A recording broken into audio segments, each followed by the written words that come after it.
You know it's this. Take a perk and a talk of that shit. Money swallowed like sis. Did it perfect in the kid. Got a billion who sang on my head. Look me better put on the road I just spent. I know we got $1 million. The devil that shit ain't not cheaper again. Hello and welcome back, fellow anime lovers, to MangaMuse. I am delighted to have you join us once again in the world of fanfiction and fantasy. This is the third part of What If Deku and Hero Academia Joins Power Rangers. Special note, this fanfic is written and a masterpiece of CT 7567 rules on fanfiction.net. Do check and support the author too.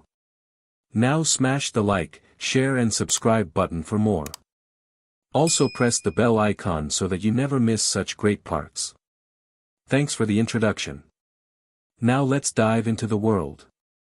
After an eventful first day, with him injuring himself once again and almost telling Kaken the truth about his quirk, Izuku was fully healed and ready for his second day of school, but there was a problem. He overslept and was now running from the apartment he and his mom lived in, to U.A, with a piece of toast in between his teeth and backpack on his back. CRP. I overslept. I guess Recovery Girl's quirk drained my stamina more than I thought. Connor always woke me up when he was staying with us, guess I'm still not used to having him as a roommate. Izuku thought as he turned a corner and ran down an alley, pumping his legs like he was a marathon runner. As he neared the end of the alley, he saw that someone was walking past and tried to stop but failed and slammed into the body of a student in a UA uniform with a sort of heavyset appearance with blonde hair. With them was another teen in a uniform, with a lean body and slick black hair. Hey, kid. Watch where you're going. This isn't a racetrack. The body with black hair said, offering his hand to Izuku who was knocked to the ground after the impact. Sorry about that. I'm in a hurry to get to UA. I didn't see you guys until it was too late. Izuku replied, pulling himself up, ready to run again when the large kid spoke next. Hey, wait a minute. I know you. Izuku gulped then turned to face the large student, fearing that it was someone who he knew from junior high. You're the kid who took out that 0-pointer in the entrance exam with one punch and ended up breaking his bones. So that means the rumor is true. What rumor? Izuku stuttered, fearing that someone would realize that All Might gave him his quirk. That your quirk emerged later than most quirks. I mean, come on, a powerhouse like you getting his power at a young age, I don't think you'd be here right now. The lean boy answered. Oh, well, yeah. I guess you're right. Izuku sighed with relief. Oh, I'm Izukumidoriya. And you two are. I'm Farkas Bulkmeyer. This is Yugni Skulovich. But you can call us Bulk and Skull. Bulk answered. We're in General Studies Class 1C. We wanted to try for the hero course, but some explosive-loving applicant took out the villains we were going after in the exam. Good thing we also applied for General Studies, otherwise we wouldn't be going to U.A, would we? Hey, speaking of which, we better run or else we'll be late. Skull reminded. Oh CRP. Mr. Aizawa is going to strangle me with his scarf if I'm late. Izuku panicked, running for U.A, as did Bulk and Skull, only after Bulk tripped when he realized that his shoelaces were tied together. I wonder what quirks Bulk and Skull have. I guess I can ask them later. He thought to himself as the three ran for U.A, unaware that a dark sphere of energy was flying over them before it zoomed away. When the three reached U.A, they found a horde of reporters clamoring around the school entrance. One of them was quick to shove their microphone into Izuku's face. Hey, you! Can you tell us what it's like to work so closely with All Might? Sorry, I have to go to the nurse's office. Yeah, right away. Izuku answered, dashing to the school. Tell us, what's the symbol of peace like in person? The reporter demanded, this time asking Ochako. What's he like? Well. He's super muscle Y. Yeah. Ochako answered, unsure of how to answer the reporter's question. How is he faring as a teacher? What are you learning? The reporter asked Ida. His leadership and wisdom remind me on a daily basis that I attend the world's most prestigious educational institution. Of course, he's the personification of honor and integrity that one would expect, but he's also not afraid to show his students a more humorous side. It's truly a unique opportunity to be under the tutelage of the pro we all admire. Ida answered. The reporter wasn't pleased with the answer and then turned to the next student she saw, who happened to be Bakugou. When he was asked about All Might being a teacher, he was recognized as the sludge villian kid, and Bakugou just glared at the reporter, telling her to walk away. At last, the reporter started to give up, going as far to ask Mr. Aizawa who was at the gates. Please, sir. Can you get All Might for us? Also, you look like a mess, what's your deal? All Might's not on campus today. Now get out of here, you've disturbed my students enough already. Eraserhead told the press, clearly annoyed by their constant questions, turning back towards the school. But my viewers want to know how he's adjusting to life as a teacher, the reporter exclaimed in annoyance. I feel like I've seen that guy somewhere before. But where? Another reporter asked. I don't know, but he's a bit scruffy for a hero.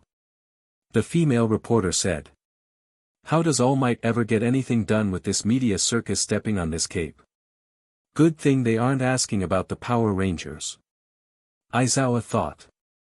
All right. The reporter said, storming after Aizawa. If you won't bring All Might she began before an alarm rang out and a massive metal door shot out of the ground, blocking her way. Hey! What's happening? She shrieked. Don't you know about the school defenses? This gate is the UA barrier, the second reporter exclaimed. Defense? It practically killed me, the female reporter exclaimed. Yeah, well, it's designed to stop anyone who doesn't have a student ID or special pass from entering the campus. Guess it works. Apparently, these security sensors are all over the place. The second reporter explained. Keeping the public out. This school thinks it's untouchable. The least they could do is grant me one interview, the female reporter growled. I know, right? We've been here for 2 days, and I don't have a single comment on record yet. About All Might or the Power Rangers that are attending the school. The second reporter agreed, but with less anger. Hearing that one of my heroes from my childhood are attending U.A, I want to know what they think about this honor. They spoke. Who cares about some teenagers with attitude? I'm more interested in All Might as a teacher. The female reporter said. Unknown to any of the reporters, someone was watching from the trees nearby the school, someone who wasn't interested in asking All Might questions. Homeroom began as normal with everyone sitting at their desks while Aizawa sat at the front of the podium at the front of the room. Decent work on yesterday's combat training, you guys. I saw the video feeds and went over each of your team's results. The Eraser hero said, then turned to Bakugou. Bakugou, you're talented. So don't sulk like a child about your loss, okay? Whatever. Bakugou scoffed. The Eraser hero then turned to Midoriya. Midoriya. I see the only way you won the match was by messing up your arm again. Connor noticed that Izuku was looking upset at Aizawa's words, but the next words came as a surprise to him and his friend. Work harder. And don't give me the excuse that you don't have control over your quirk. That line's already getting old. You can't keep breaking your body while training here. But your quirk will be really useful if you can get a handle on it. So, show a little urgency, huh? Izuku gasped at the words of his homeroom teacher before responding. Right. Aizawa then turned to Connor. And Connor, you and the other rangers did an exceptional job with your training, but you need to remember that there will come times when you can't let the villain or monster get away. That's something many heroes neglect for various reasons, try to remember that next time. And for the rest of you, the simulator will be used by everyone in the hero class, not just the rangers. He spoke. I understand, sir. Connor replied. Right.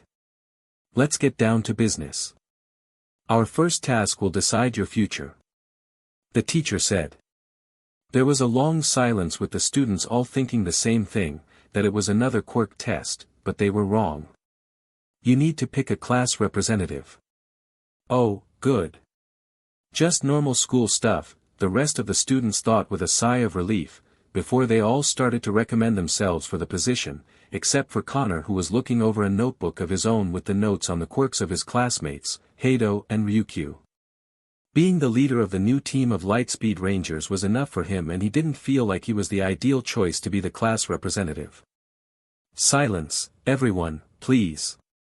Ida shouted, breaking Connor's concentration. The class representative's duty is to lead others. That's not something anyone can do. You must first have the trust of every student in the classroom. Therefore, the most logical way to fill this position is democratically. We will hold an election to choose our leader. It's pretty obvious you want us to vote for you. The students thought. Is this really the best idea? Kaminari asked. We've only known each other for a few days, how do we know who to trust? Tsu added. Besides, everyone will just vote for themselves. Kirishima pointed out. Most people will. But that means whoever does receive multiple votes must truly be the most suitable person for the job. It's the best way, right, sir? Ida explained and asked Mr. Aizawa. Do what you want, just decide before my nap's over. Aizawa said, zipping up his sleeping bag and laid down on the floor. Thank you for your trust. Ida said aloud. After a short while, the results were tallied and Izuku, much to his surprise and horror, was the class representative, with 3 votes. Yayorozu was the deputy representative with 2 votes, while Ida had 0. How did I get 3 votes? Izuku screamed in horror. Okay, you idiots. Which of you voted for him? Bakugou yelled. Kana noticed that Ochako was whistling to herself, making it clear that she voted for Izuku, while the rest of the class was behind the idea of Midoriya being their class rep, while the rep himself was sweating buckets and looking extremely nervous. Lunchtime came around faster than expected as Connor took his tray of food to a table. His tray had a Reuben sandwich with roast beef and Swiss cheese, on toasted bread with ketchup in the middle of it, a bottle of water, banana, and a peanut butter granola bar. Most of the tables on the cafeteria were filled to capacity, so it was difficult to find a place to sit, until he spotted his fellow rangers sitting at a table that was barely filled. Connor, over here.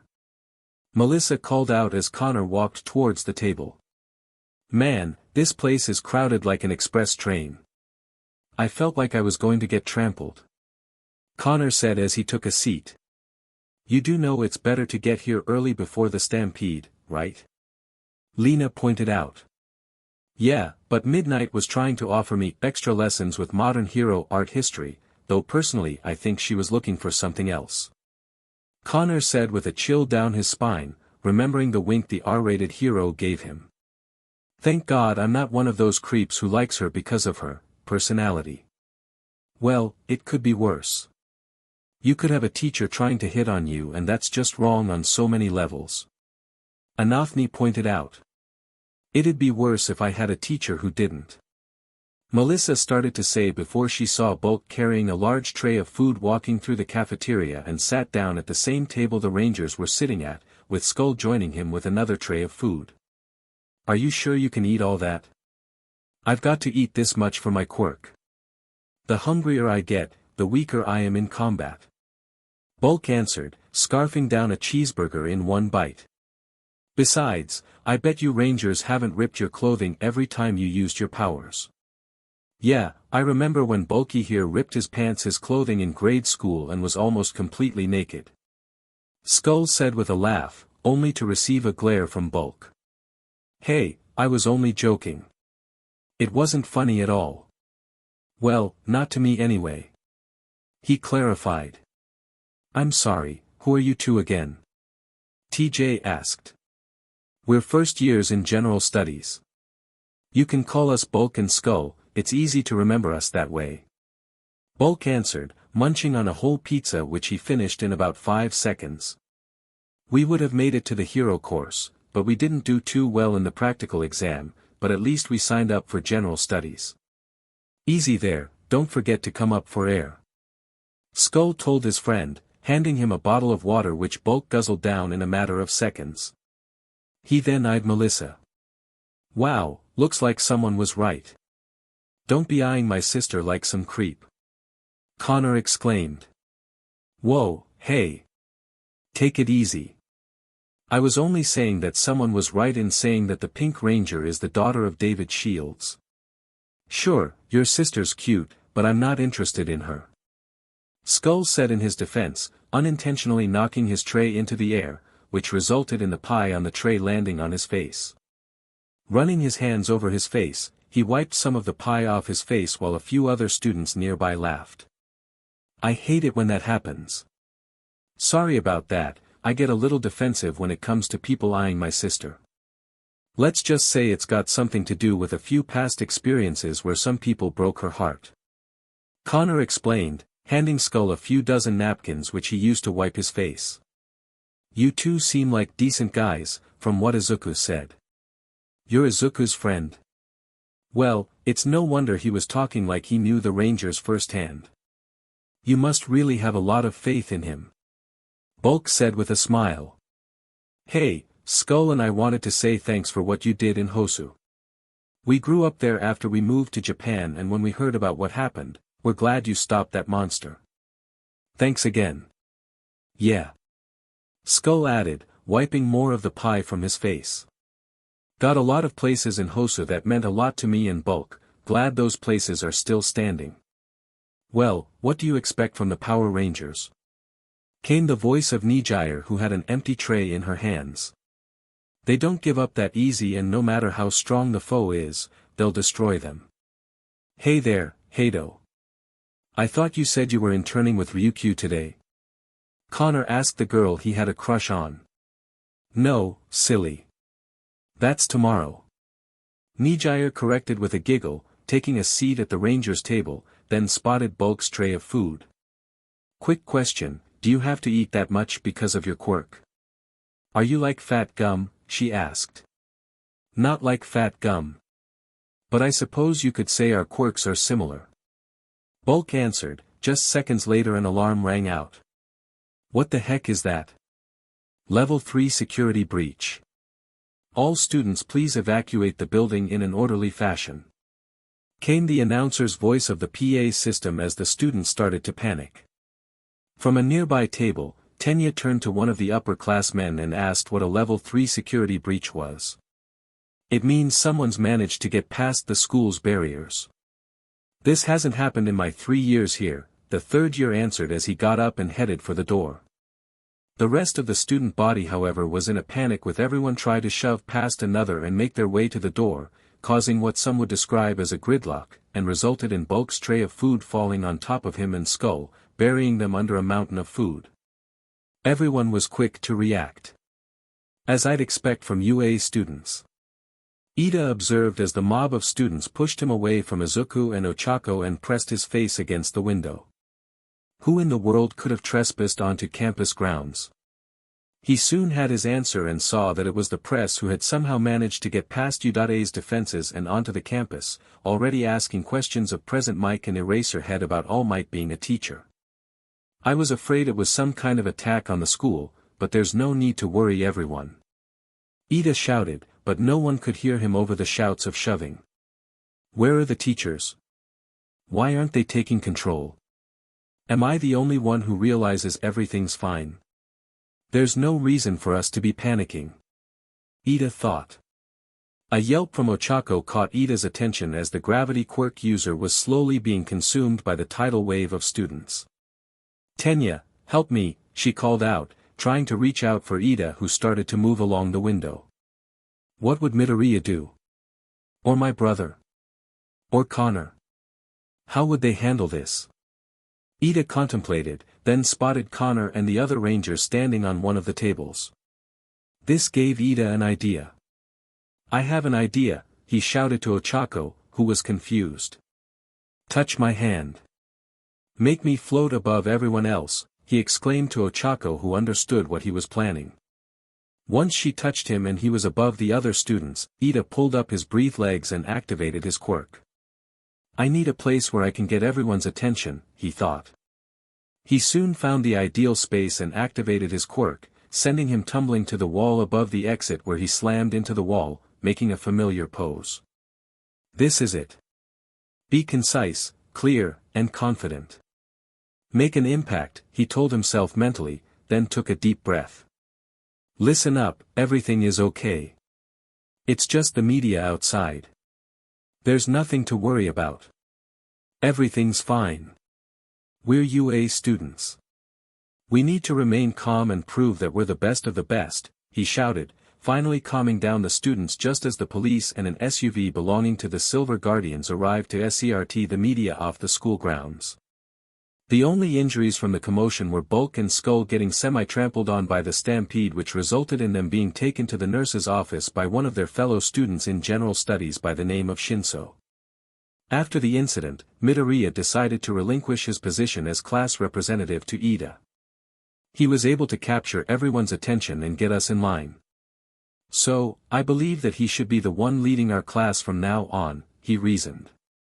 To say that Ida was honored by the nomination and that the other students agreed that he had what it took to be a representative made the decision unanimous, much to Aizawa's annoyance, who was still sleeping throughout the whole situation.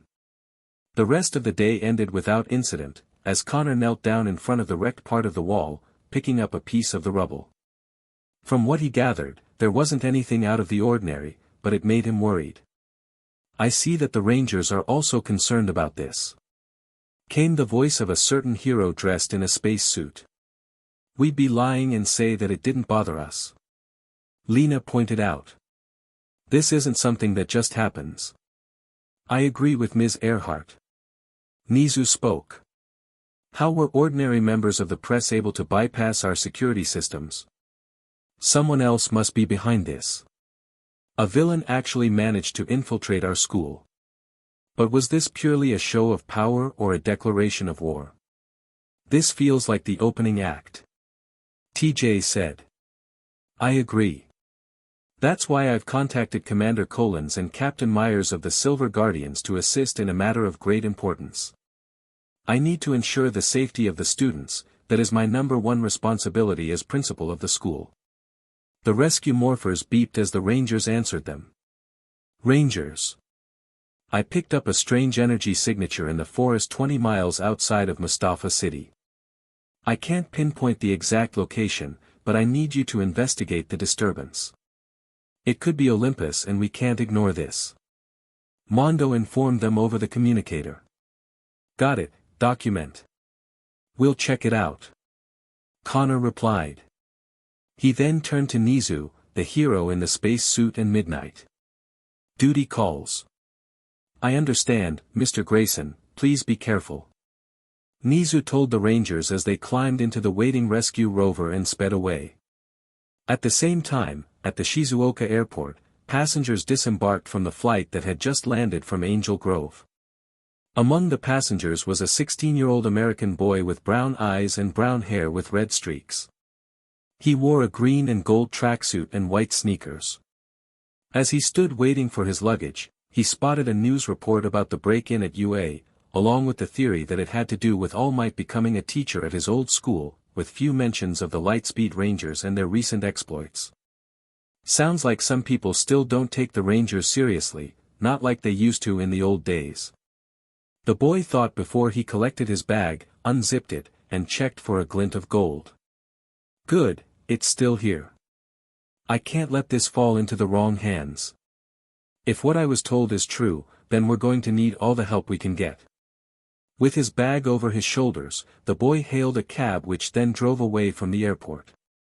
Meanwhile, Anthony pulled the rescue rover to a complete stop at the edge of the forest, then jumped out with the other Rangers before entering the forest. The night sky hadn't fully emerged as the Rangers moved through the forest, rescue blasters in hand, keeping an eye out for any signs of monsters.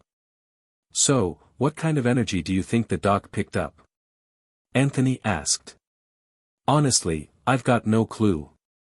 But it must have been off the charts if he had us come and check it out. Lena answered. Not to change the subject, but Bulk and Skull seemed like a nice couple of guys. TJ spoke. Sure, they can be a bit clumsy, but they seem like they have what it takes to be heroes. Though, I don't want to think about what would happen if they lost their quirks to a monster. Figures they wouldn't get into the hero course because of bakugou. That guy's always been a combat junkie, and the fewer extras he has to contend with, the clearer his path to being the #1 hero will be.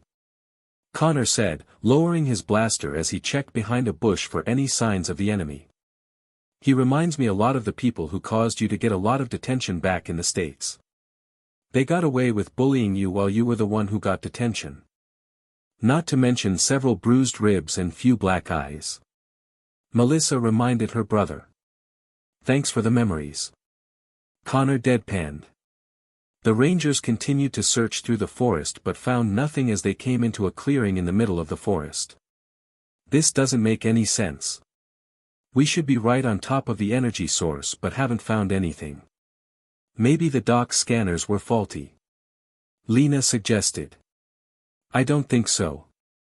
I checked those scanners myself, there shouldn't be any faults in the systems. Melissa pointed out. So, it's not a glitch or a system failure. Then what is it? TJ asked. Think it might be a training exercise? Anthony suggested. I think we've lured into a trap. Connor said abruptly. How right you are, Rangers. A voice came from behind the Rangers, who turned around to see someone emerging through the mist, making their presence known. It is a trap, but not the type you think. Who are you? Connor demanded, pointing his blaster at the armored figure. I am Koragg. The Night Wolf. Loyal servant of Optimus, the MSTR of all dark magic and enemy of the Power Rangers. Koragg introduced, raising his shield and unleashed a barrage of lasers that caught the Rangers off guard, knocking them to the ground. You might not be the Mystic Force Rangers, but you are still my enemy. Now, let's see if you're as strong as you are. Getting back to their feet, the Rangers looked at their foe, looking towards their leader. Connor? Lena asked. He attacked us first, so let's return the favor and give him a fight. Connor told his teammates, raising his morpher up. The other Rangers followed suit and morphed. Lightspeed rescue, they all shouted, morphing into their respective Ranger uniforms. Red Ranger, rescue ready. Connor shouted. Blue Ranger, rescue ready. TJ shouted. Green Ranger, rescue ready. Anthony shouted. Yellow Ranger, rescue ready. Lena shouted. Pink Ranger, rescue ready. Melissa shouted. Connor then raised his hand. People's lives are Earth's future. Blazing rescue spirits. Protectors of Earth, he shouted. Power Rangers, all 5 shouted, snapping a salute and then pointed their arms at Koragg. Lightspeed rescue. Drawing his deadly sword from his shield, Koragg pointed his weapon at the Rangers, goading them to attack. Come and fight me, Rangers, he challenged. Rescue blasters. Baton mode. Connor ordered, drawing his blaster in baton mode, as did the other Rangers, then charged towards Koragg with a battle cry, while the Night Wolf himself charged as well. Both sides were unaware they were being watched by Olympus and his new allies from the Skull Cavern. I heard Mother talk about the MSTR when I was still a child, but I had assumed he was merely a legend. But to see his servant Koragg fighting the Rangers is very interesting. Olympus said with his hands folded together. Well, whoever he works for, he's kicking the Rangers' butts. Rito pointed out as the projection showed Koragg swing his mighty sword as TJ and knocked him away. Maybe we should see if he'd join us. Koragg might be a strong warrior, but he has a flaw. His code of honor is what kept him from destroying the Mystic Force Rangers, a code that he inherited from Lin Bao, the man who the MSTR turned into Koragg. Had he abandoned such a code, the world would be much different. Jinxer said. Honor is for the weak, like Villimax and Loyax. Deviate said with annoyance. What's the point of fighting honorably if you don't finish the battle? We should destroy them all. Send out an airstrike and wipe them all out. Venjik suggested. You assume that we have the means of sending out any form of an airstrike. Molter reminded the general of the Machine Empire. No, Venjix is right. An airstrike would wipe them all out, but seeing as we lack the means to carry out such an operation, we should prepare for such events in the future. Olympus said. The monsters turned their attention back to the projection and watched as Koragg swung his blade at the green and yellow rangers. He is indeed a skilled warrior. I would like to do battle with him one day. Trecherin said impressed. Bah! He would only get in the way. Golder scoffed. For now, let's watch and see where this battle goes. Olympus said, keeping his eyes focused on the battle. Back down on Earth, Koragg raised his shield and blocked Lena's baton before slashing her across the chest, then bashed Anthony away with his shield, before raising his blade and swung it at TJ just as he was about to attack. Is that the best you Rangers can do? Koragg challenged. Not close enough. Melissa shouted as she leapt in and attacked with a series of fast swings that forced Koragg to block with his shield, pushing him back before their weapons became locked with each other. We don't give up that easily. How admirable. Koragg chuckled, breaking the lock and swung his blade at Melissa, hitting her in the shoulder and sent her skidding backwards. But your lack of skill leaves much to be desired. Says you. Connor shouted, swinging his baton at Koragg, who countered each attack with his shield and sword. We might not be swordsmen like you, but we're better than a villain like you. I am by far a mere ordinary villain. Koragg countered, swinging his sword, and knocked Connor's weapon from his hands. Look at you, defenseless without your weapon. I could strike you down easily and without mercy. He said, then lowered his blade. I will not fight an unarmed opponent, there's no honor in such a victory. Pick up your weapon and let us continue this battle. Reluctantly, Connor picked up his weapon and resumed his battle with Koragg, but he was clearly outmatched. Koragg countered and parried each move that Connor threw his way, as he did with the attacks from the other rangers. Let's see how you can stand this. Koragg shouted as his shield opened up and revealed a red eye. Wolf attack. Wolf head blasts of dark energy shot from the shield and slammed into the rangers, knocking them back down to the ground. If this is truly the best of your abilities, then I'm wasting my time. Koragg said with disappointment, walking slowly towards the downed rangers. I'll start with the pink ranger first. Placing his foot on Melissa's chest, Koragg raised his sword and prepared to deliver the final blow, but his sword was intercepted by Connor's weapon. Brave of you, Red Ranger. But I thought you would have learned your lesson. Koragg said, impressed. What can I say, I am a slow learner, but what I lack in skill, I make up for it with determination. Connor countered, knocking Koragg's sword away before kicking him in the chest, allowing the other rangers to get back to their feet. Let's show you some real power. Rescue bird. TJ shouted into his morpher. Launching from the rescue bay, the rescue bird flew through the air towards the rangers before it separated into 5 components that each of the rangers caught. Connor caught the claw, TJ the extinguisher, Anthony the hydraulic cutter, Lena the drill and Melissa the injector. What manner of weapon is this? Koragg questioned. Unilaser formation. Connor ordered, attaching the claw to the TJ's extinguisher, which was then attached to Lena's drill. The cutter and injector were then combined and attached to the weapon as the rangers aimed the weapon at Koragg with TJ and Anthony on Connor's right while Lena and Melissa on his left, all of them bracing Connor's shoulders. Ready, the girls shouted. Aim. Anthony and TJ shouted. Fire. Connor said, pulling the trigger and sent a massive blast towards Koragg, who raised his shield to block the blast, but it was far more powerful than he thought and caused him to skin across the ground. No way. Connor gasped. He withstood the unilaser. Melissa said in shock. I am far stronger than you think, Rangers. Koragg rebuffed.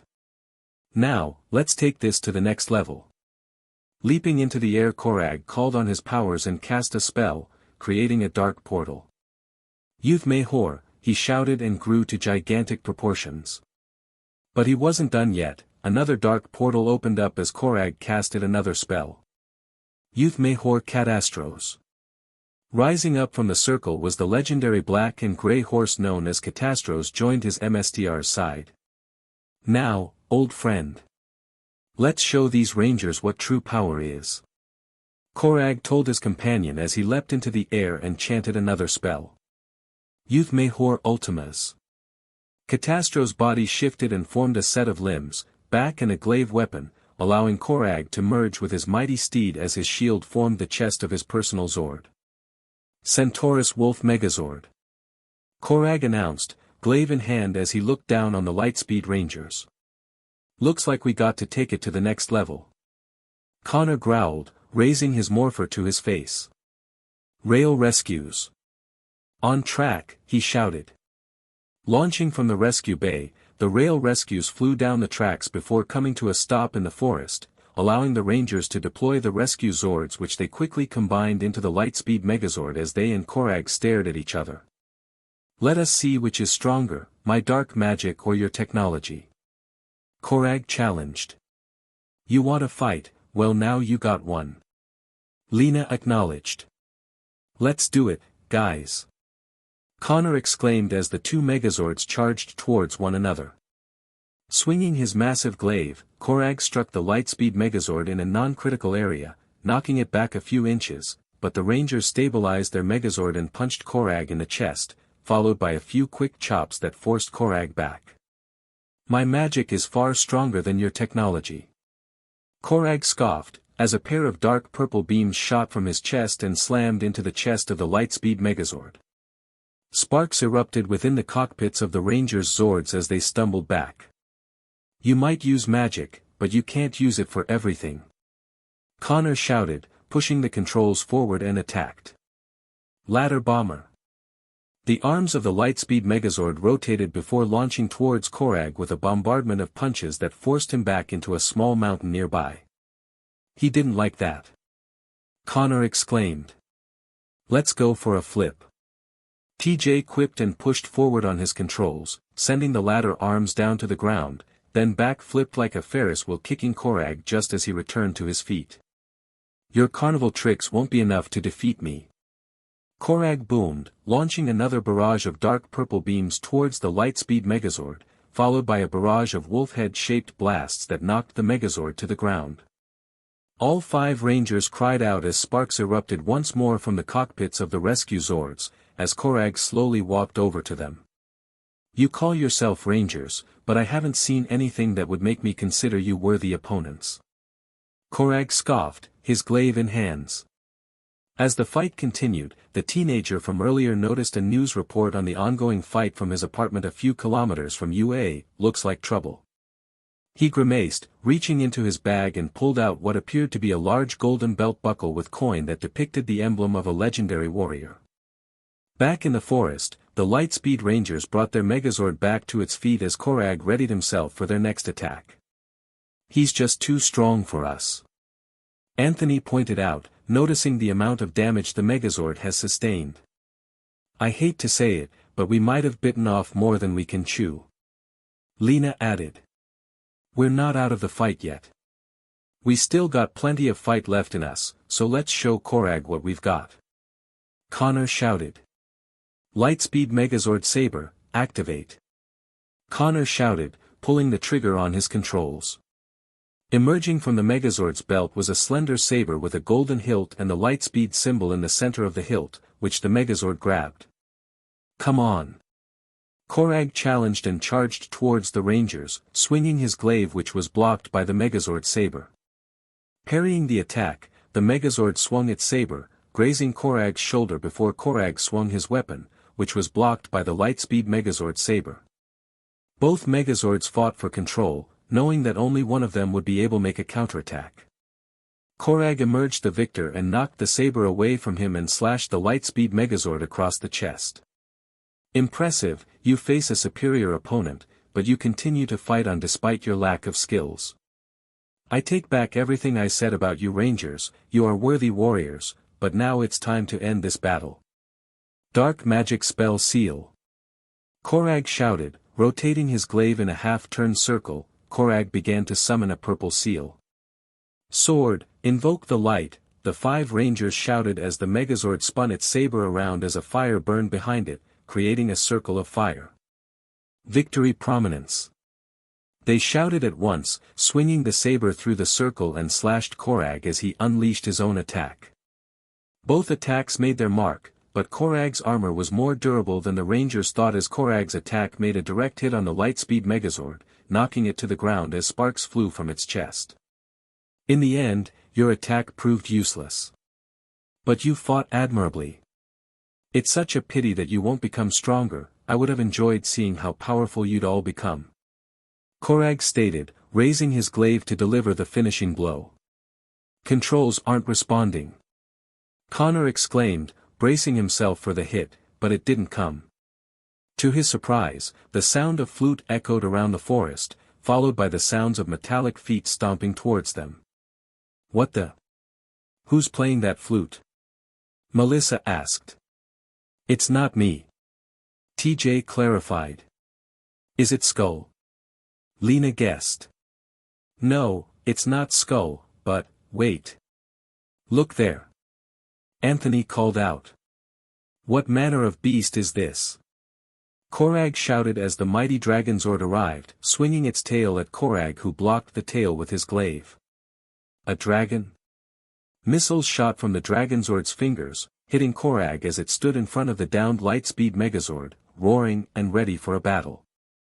I don't know where this dragon came from, but it doesn't matter. He announced, glancing towards the downed megazord. I'll leave you with this bitter defeat and return at a later date. Next time, you won't be saved. He then vanished in mystical energy. In the Skull Cavern, Golder was furious. The Dragonzord. Impossible. The Green Ranger's powers were lost years ago. How is someone able to control that Zord? He demanded. Maybe somebody tamed it. Rito suggested, only to be swatted away by Ecliptor. Hey! It was just an idea. A stupid one. Darkonda muttered with a snicker. Koragg proved that he is capable of defeating the Rangers, yet he chooses not to finish them off and the Dragonzord, who summoned it. I believe we might have more than the Lightspeed Rangers to contend with. Ecliptor said, impressed with Koragg's skills. He then turned to Olympus. I suggest we extend an invitation to Koragg to join us in our goal of defeating the Power Rangers. He suggested. There's no need. Came Koragg's voice as he walked from out of the shadows towards Olympus and knelt down. My MSTR is defeated, but the Power Rangers remain my enemy. I pledge my loyalty to you, Prince Olympus, on the condition you let me battle the Rangers my way. He stated. Rise, Koragg. Olympus ordered. While I question your honor and tactics, I will gladly accept your offer of assistance. But should you double-cross me, I will destroy you. The Demon Prince warned. As will I if you double-cross me. Koragg warned. Then we have an alliance. Olympus said with a smile. Back on Earth, the Dragonzord quickly retreated as it had arrived, but the Lightspeed Megazord was trashed. Alpha, who watched the entire fight from the rescue jet, knew that the situation would require more aid, so he sent out a message across the stars, to other warriors. Light years away from Earth, in the Korova system, laid the planet KO-35, a planet similar to Earth in terms of its environment and home of the first Red and Silver Space Rangers. After the defeat of the evil Dark Spectre, the inhabitants who fled the planet returned and began to rebuild their home world and prepare it for the unlikely event if their planet was attacked again by the forces of evil.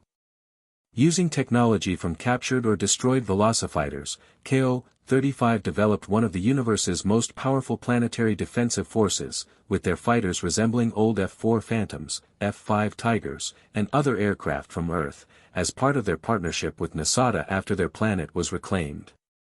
Four fighters resembling the prototype F-20 Tigershark flew in formation as a massive blue ship with traces of silver and red on its hull, with two massive laser turrets ascended through the clouds and into space. On the bridge of the were 3 humans, 2 men and 1 girl. The first boy was 16 and had blonde hair, and gray-blue eyes. The girl was 15 with blonde hair and magenta dye streaks, as well as gray-blue eyes. The last boy was 17 years old, with blonde hair and silver dye, and green eyes. The blonde-haired boy wore a red shirt, black boots, a gray jacket, and pants. The girl wore a pink shirt, along with the black boots, gray jacket, and pants. The silver-dyed boy wore a black pants and a jacket, and a silver shirt. Each of their jackets had an M symbol on the belt buckle, a colored triangle on a black circle on the left BRST area, a white rectangle with a colored line going through them, with the exception of the boy in black. As the massive ship left KO-35, a voice echoed throughout the ship. All systems are online. Initiating jump in 5 seconds. The voice said before the massive ship jumped and left the planet behind. In another part of the universe, outside the Lost Galaxy, lay the lush green planet of Miranoi.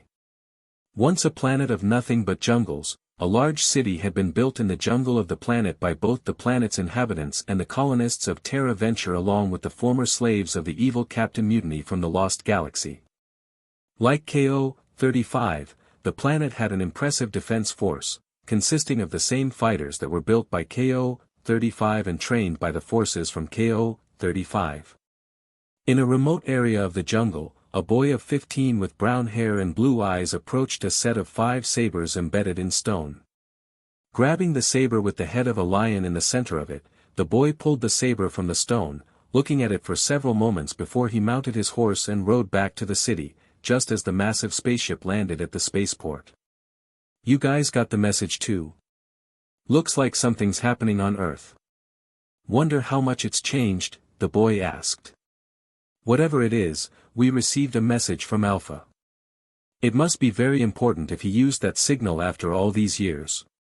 The girl answered as the boy boarded the ship, his horse hitched to a post in one of the cargo holds. "We always knew this day would come, but I don't think any of us thought it would happen 200 years later."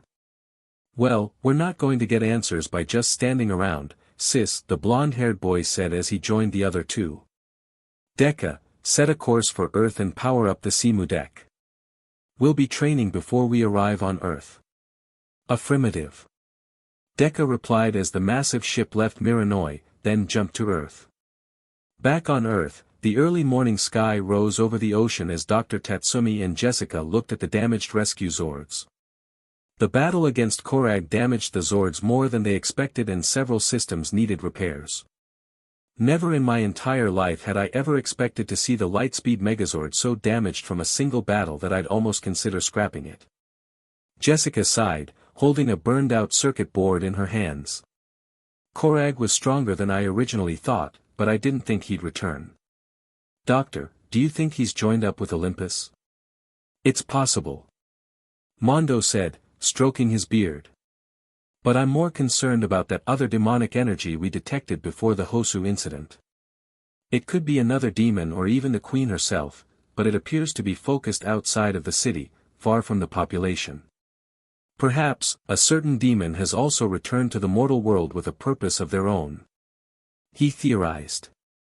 "What about the Megazord?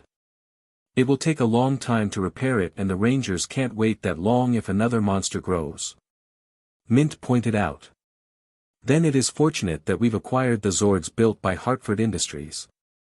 They might not be Lightspeed technology, but it is imperative that the Rangers have backup Zords for such events. If we can modify them to combine with the rescue Zords, then we'll be prepared for whatever the monsters threw at us, correct David?" Mondo answered. "That's right," David said over the computer loudspeakers. "I wasn't expecting Koragg to return either, but what's done is done. Now that he's returned, I think it's imperative that we finish the work on those 6 Zords. They might be small, but when they combine, they pack a powerful punch. The perfect weapons for the Zords. Can I assume that the Dragon Zord showing up the other day was your doing?" Jessica asked. In a manner of speaking, yes. David replied. After all, that morpher and the powers that it holds belong to the greatest ranger in history, and with the enemy we're facing, we need all the rangers we can get. He hasn't revealed himself, yet, but when the time is right, he will reveal himself. The doctor then rubbed his eyes and yawned. Forgive me, I've had a long day and I need to get some sleep. Go right ahead, we'll start work on the repairs and construction immediately. Mondo assured his friend. By the way, your daughter is doing remarkable in her classes at UA. You should be very proud of her. I'm always proud of Melissa. David replied before his face vanished from the computer screen, allowing the two scientists and Mint to start their work on the repairs. I'd be lying if I said I wasn't concerned about the breach in UA's barrier the other day. It must have been a powerful quirk if it destroyed a portion of the barrier, and now, I'm starting to question the motives behind it. Was it just a demonstration, or the spark that lit the fuse for a new conflict? Jessica said with worry, pulling her eyes from the computer she was working on. Whatever the case is, the Rangers will be ready to handle the situation. After all, I'm already looking at possible candidates to use the titanium powers. My hope is that the boy I'm looking at can HRNSS the titanium powers, despite being quirkless. Mondo said. For now, all we can do is wait and prepare for the worst, while hoping for the best. For all we know, today will be an easier day for the Rangers. Later that afternoon, the students of Class 1A and Class 1B stood in front of the PE building, wearing either some of all of their hero costumes or gym clothes. In the case of Izuku and Class 1B, due to the break-in yesterday, hero training for today would take place at an off-campus facility with Aizawa, Allmight, Class 1B's teacher, Sekijiro Kan, aka, the BLD hero Vlad King, whose quirk allowed him to manipulate his own BLD after it leaves his body, and another teacher. The focus of the day's training was on rescue training, something that Izuku was looking forward to, ever since that video he watched online of All Might's heroic rescue of 100 people in a single day, which inspired Izuku to be just like All Might. And needless to say, Izuku was breaking out in a nervous sweat. I have to take in the practical applications of my quirk and figure out how to use them in a scenario where lives are at stake. If I let the egg explode in the microwave, I'll end up breaking my bones and I won't be able to save anyone. Breaking my fingers to save someone is also out of the question, so I need. Izuku muttered before he felt a familiar hand on his shoulder. Izuku, you're muttering again. Connor pointed out, wearing a red sleeveless shirt, black cargo pants, black military-style boots and black fingerless hand gloves. I know you say it's a hard habit to break, but you should try jotting down those ideas in your notebook rather than out loud. Curse my bad habit. Izuku said to himself, glancing at Connor. So, I noticed you and the others aren't wearing your jackets. He noticed. Well, Mr. Aizawa said we're free to wear whatever we want, so we figured we'd not wear the jackets today. Connor answered, glancing at the other Rangers who were wearing the same clothing he was, but with different colored shirts. Kind of looks like a fashion trend. Ochako said aloud as she walked over. Hey, Deku, why are you wearing your PE clothes? Where's your costume at? She asked. You saw what happened to it after the fight training. Bakugou tore it apart like a shark. Izuku said, rubbing the back of his head. Oh, that reminds me. I heard that you and the other Rangers fought Koragg yesterday. How'd that go? Izuku asked Connor. Long story short, we got our asses kicked. Koragg lured us into a trap and nearly destroyed us, both with his megazord and without. The lightspeed megazord is wrecked beyond belief. It can be repaired, but this means we're down a megazord. We don't have any other Zords to use if a monster grows big, but I'm more. Connor explained before he deliberately bumped into. The person who bumped into him, deliberately, was a blonde-haired boy with blue eyes and had a rather mocking look on his face. Oh, I'm sorry. I didn't see you there. The boy taunted. Then again, I don't see how I could take notice of those who doesn't belong to the UA. You don't have powers, so why are you here? Oh, I know. It's because you made a deal with the school so you could show us up. As expected from you. A's resident class of. They started to rant before a karate chop to the back of the neck that knocked him out. The one who delivered the karate chop was a girl with orange hair and teal eyes, also wearing the same UA gym clothes. What did I tell you, Monoma? Don't mock our classmates or the Power Rangers. They're your fellow students and that means they're respected, quirkless or not. The girl said as she dropped the blonde boy to the ground, then turned to Connor, Izuku and Ochako. Sorry about Monoma. He's been like this ever since you Rangers were first reported to have returned and never misses a chance to try provoking someone. He tried it yesterday with that Laura girl, didn't work out so well. Nothing I'm used to. Connor said, holding out his hand to the girl. He started. I know who you are. Connor Grayson, the Red Lightspeed Ranger, adoptive son of David Shields and his daughter Melissa Shields. The girl interjected. Don't be so surprised, I've hit it off well with your sister, so that's how I know a bit about you. Oh, my name's Itsuka Kendo. Class 1B's representative. It's a real honor to meet the Red Ranger. Kendo said, grabbing Connor's hand and shaking it. Wow, Melissa said she met someone from Class 1B, but I didn't know it was you. Connor said with a chuckle, then looked at Monoma. Is he going to be, okay? He'll be fine. I didn't hit him too hard. Kendo answered. So, about what happened yesterday. Before Connor could respond, Ito with his voice raised all the way to 11 after blowing a whistle announced that the buses that were to take them to the training grounds were here and instructed everyone to board in 2 lines. Guess we'll talk more later. Kendo said, rubbing her ear as she dragged Monoma onto the Class B bus while the students from class boarded their bus. None of them, neither the students, teachers, nor rangers noticed that the moment the buses left, they were being followed by a cloaked individual on a motorcycle. The ride to the facility was uneventful, save for the conversation that Sue started when she noticed the similarities between Izuku's quirk and All Might's quirk, but thankfully not one student concluded that Izuku's quirk and All Might's quirk were in fact the same, something which Izuku was grateful for. Bakugou, on the other hand, acted like his usual self when Sue mentioned that with his anger, he wouldn't make it into the top 50 of the hero rankings, while Shoto said that it seemed to him that Bakugou was only interested in being a hero to satisfy his own ego. The more things change, the more they stay the same. Connor groaned from his seat at the front of the bus, close to Mr. Aizawa's seat. Sorry about Bakugou, sir. He's got quite the explosive personality and I'm thinking I should have said something to you. He apologized. Why are you apologizing? You're not his guardian or his sibling. Aizawa asked. True, but Bakugou's always been like this, according to Izuku anyway. Connor answered. That and I can tell it's giving you a headache. Well, we don't need to worry about it now. We're here.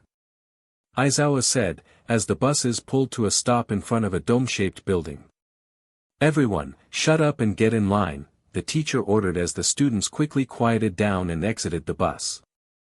All 45 students plus their teachers walked into the massive building, with Monoma still out cold as waiting for them in the entrance plaza was the Space Hero, 13. Behind her, was a sight no one ever expected to see. Holy CRP. It looks like some kind of amusement park. Kirishima exclaimed. A shipwreck. A landslide. A fire. A windstorm. Etc. 13 started. I created this training facility to prepare you to deal with different types of disasters. I call it the Unforeseen Simulation Joint. But, you can call it, USJ. She proudly stated. Just like Universal Studios Japan. The students all thought. Excuse me. But does this also cover disasters like highway and railroad disasters? Melissa asked with her hand raised. Unfortunately, no. 13 admitted, then continued with her explanation of her quirk and how it could be both useful and dangerous.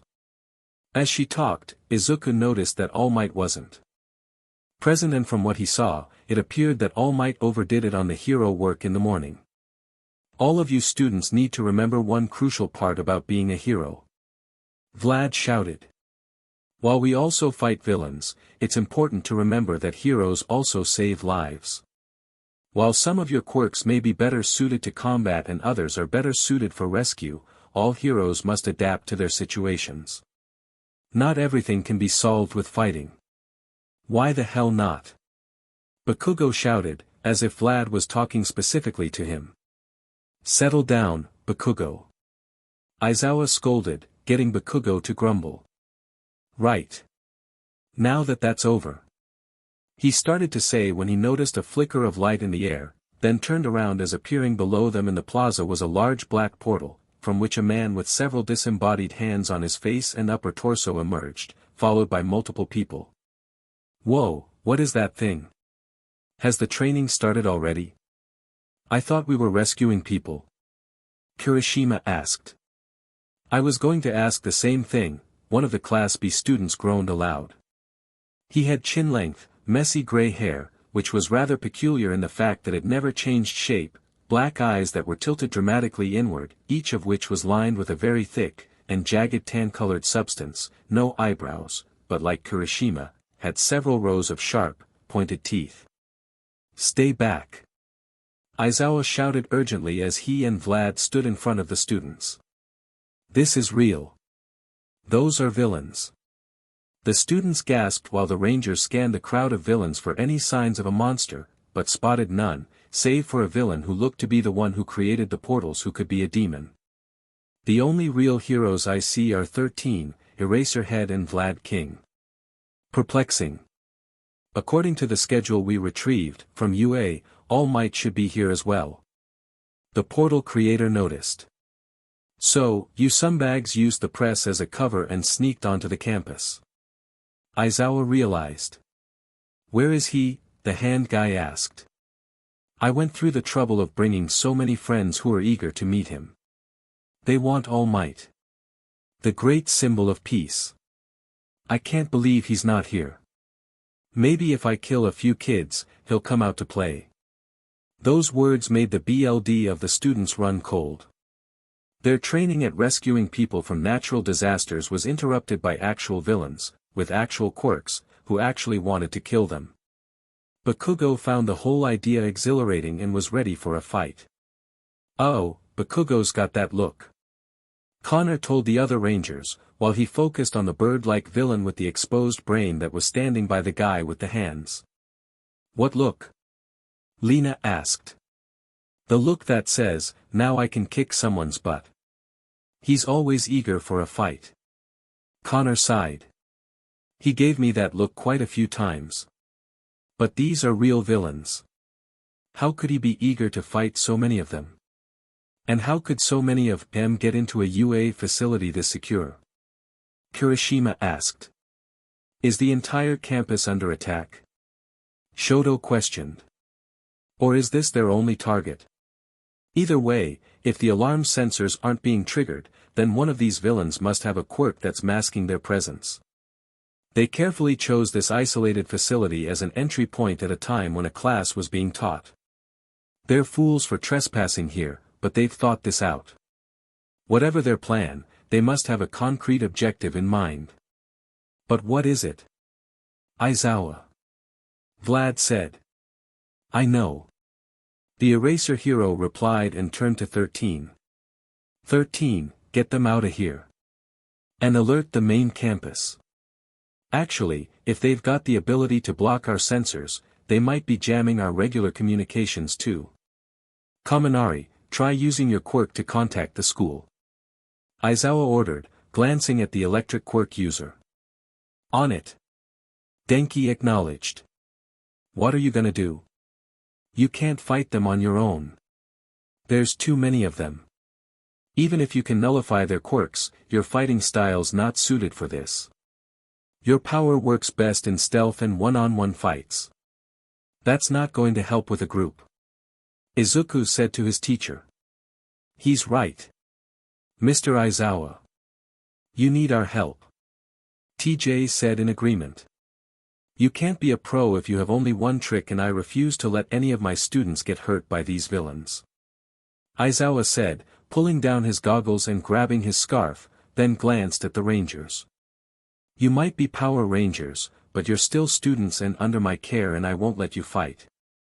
Besides, I'm not alone. But Connor started to protest before Aizawa ran down the stairs towards the villains. Some of the villains with ranged quirks took aim and were prepared to fire at the homeroom teacher, who wasn't fazed by the fact he was outnumbered, but to their surprise they couldn't fire their bullets and soon found themselves bound by Aizawa's scarf and slammed into the ground hard. Vlad King soon joined the fight, using his own BLD to immobilize several villains in their tracks, while also knocking them out with hard punch to the face. You villains made a big mistake in attacking UA. I'll personally make you pay for your misdeeds, he shouted, ducking just in time to avoid a roundhouse kick from one of the villains that wasn't immobilized by his quirk, hitting the villain right in the groin and knocking them out of the fight. I may be a teacher, but I'm also a hero. As the two teachers fought the villains, the hand guy watched. There they go, trying to intimidate us.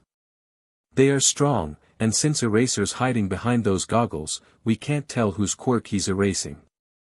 They're making it hard for us to work together or rely on each other's powers.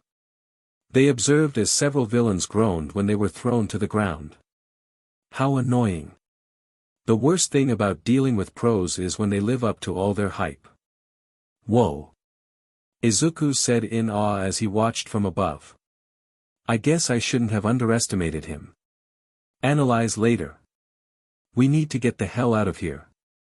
Connor shouted and grabbed his friend's arm, pulling them away and bolted for the exit, only to be cut off by the portal guy. There is no escape for you. The portal villain said. It's a pleasure to meet you. We are the League of Villains. I know it's impolite, but we decided to invite ourselves into this haven of justice to say hello. And besides, isn't this a fitting place for All Might, the symbol of peace, to take his last breath?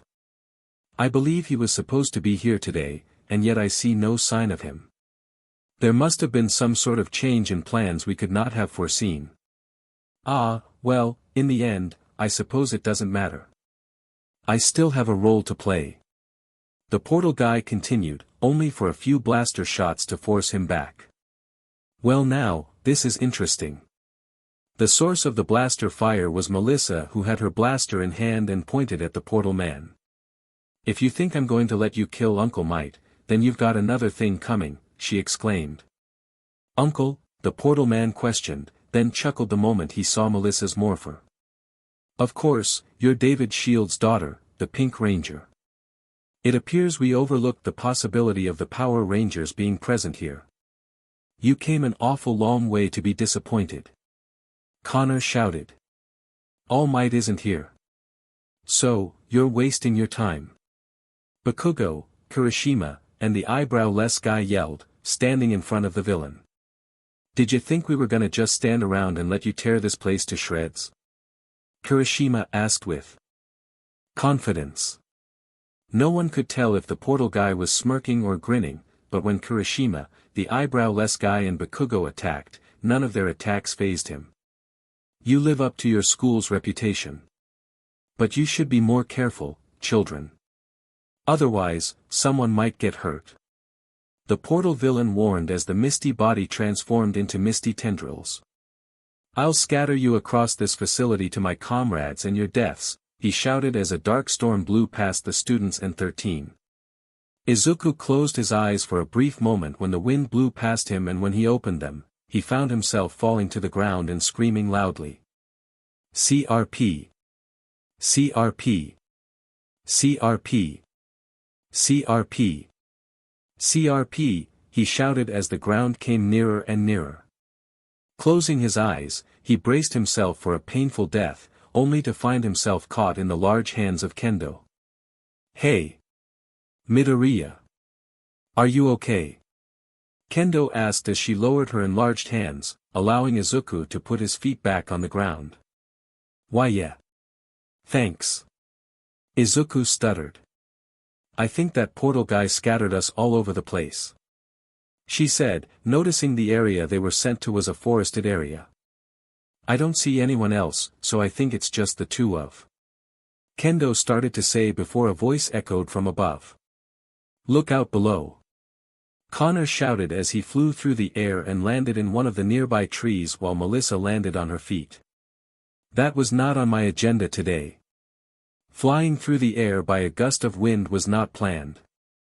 Connor grumbled, only for the branch that he had landed on gave way and crashed to the ground. Ow, that hurt. You too, okay? Kendo asked. We're fine now, but we might not be later. Melissa exclaimed as exiting the forest were dozens of villains. Guess this is what the portal guy meant. He'd scatter us to places where the other villains are so they could kill us. All part of their plan to kill Uncle Might. They aren't the only ones with a plan. Came the voice of Olympus as he materialized in front of both the villain and students, the latter of whom gasped. I am Olympus, son of Queen Banshira and prince of all demons. That monster's a demon? One of the villains exclaimed in fear. Who cares? No one gets our way. Time to kill these. Another villain with confidence started to say before Olympus launched fireballs from his eyes at the villain, burning them to a crisp. Holy hell! He just killed him, a third villain shouted in fear. I am the prince of all demons and the future king of all demons. Olympus shouted, leaping into the air, and hovered above those below. And I am the future ruler of this world. You so-called villains are nothing but then children with no grand ambitions, but your quirks make you valuable. The prince said, raised his hand and then absorbed the body of the villain he killed. Ah, such a strong quirk. Strength enhancement, oh that will come in handy. He then descended back to the ground, this time on a small cliff that was in the forest. Which of you is next to try and destroy me, he challenged. Most of the villains panicked and ran away, but some of them charged at Olympus, who was amused as he raised his spear and cut down the villains with little effort, absorbing their lifeless bodies into his star power. Pathetic. He scoffed, then turned to Izuku, Kendo, Melissa, and Connor. Let's see if you are more of a challenge. Izuku and Kendo backed away slowly, having witnessed a true monster kill actual villains and absorb their bodies into the star in his chest, and felt fear. As they backed away, Olympus slowly walked towards them, only to be stopped by Connor and Melissa who stood in front of their friends. You leave our friends alone.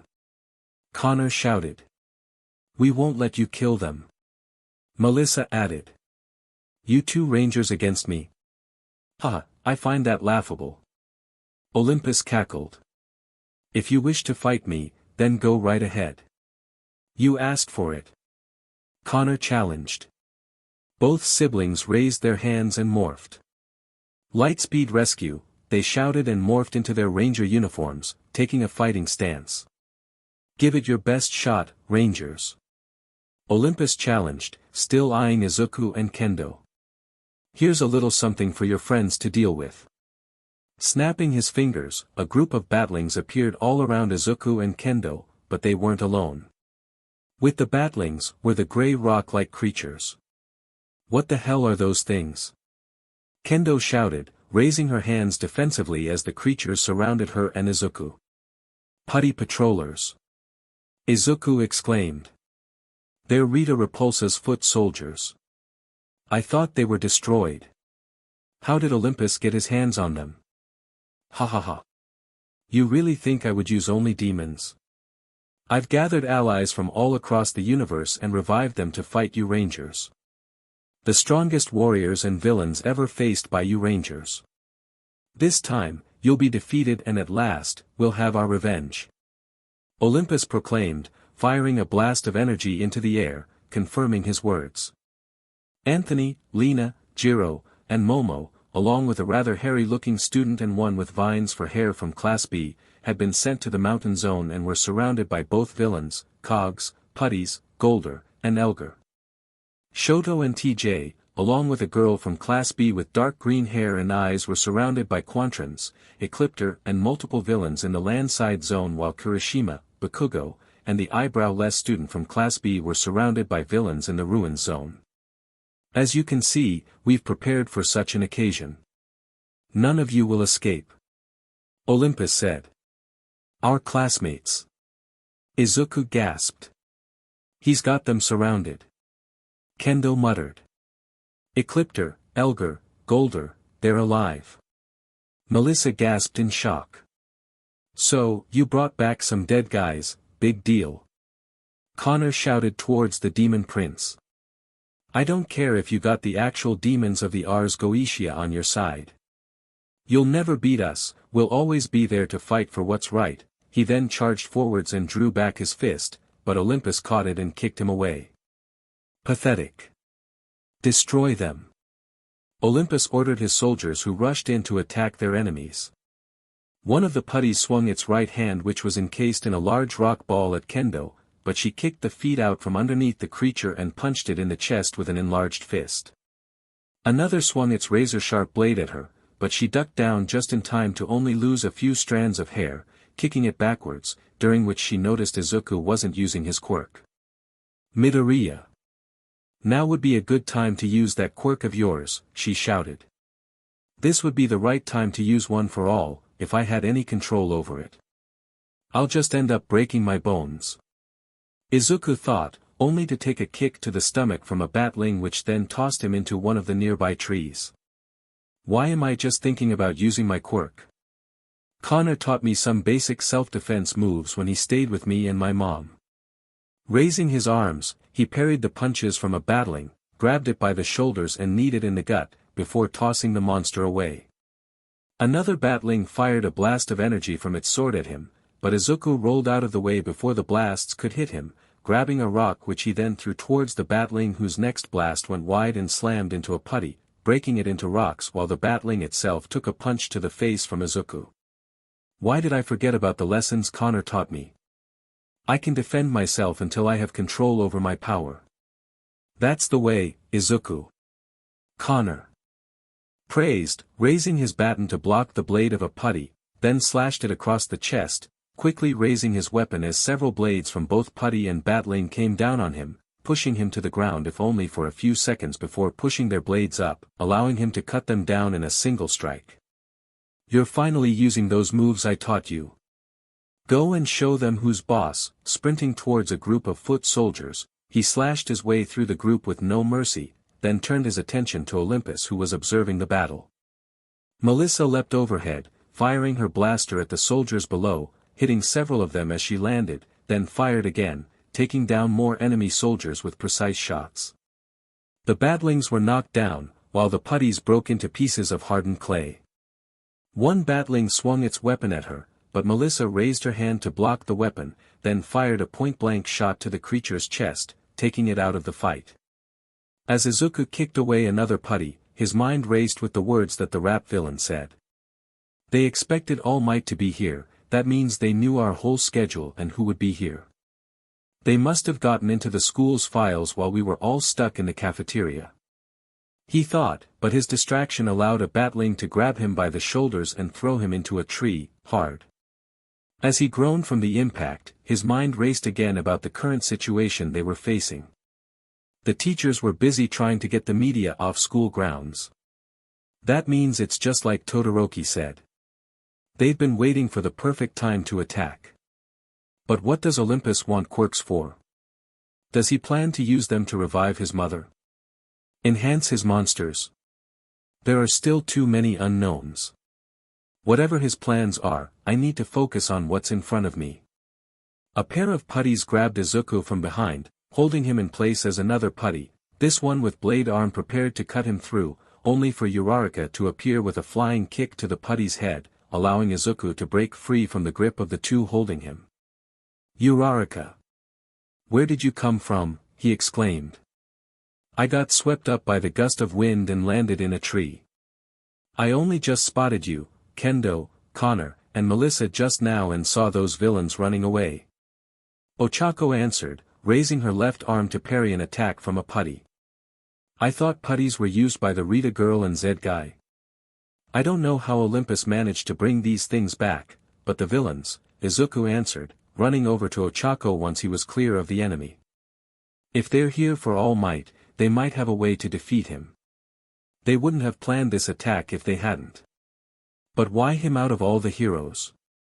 Because his very existence discourages villains and evil?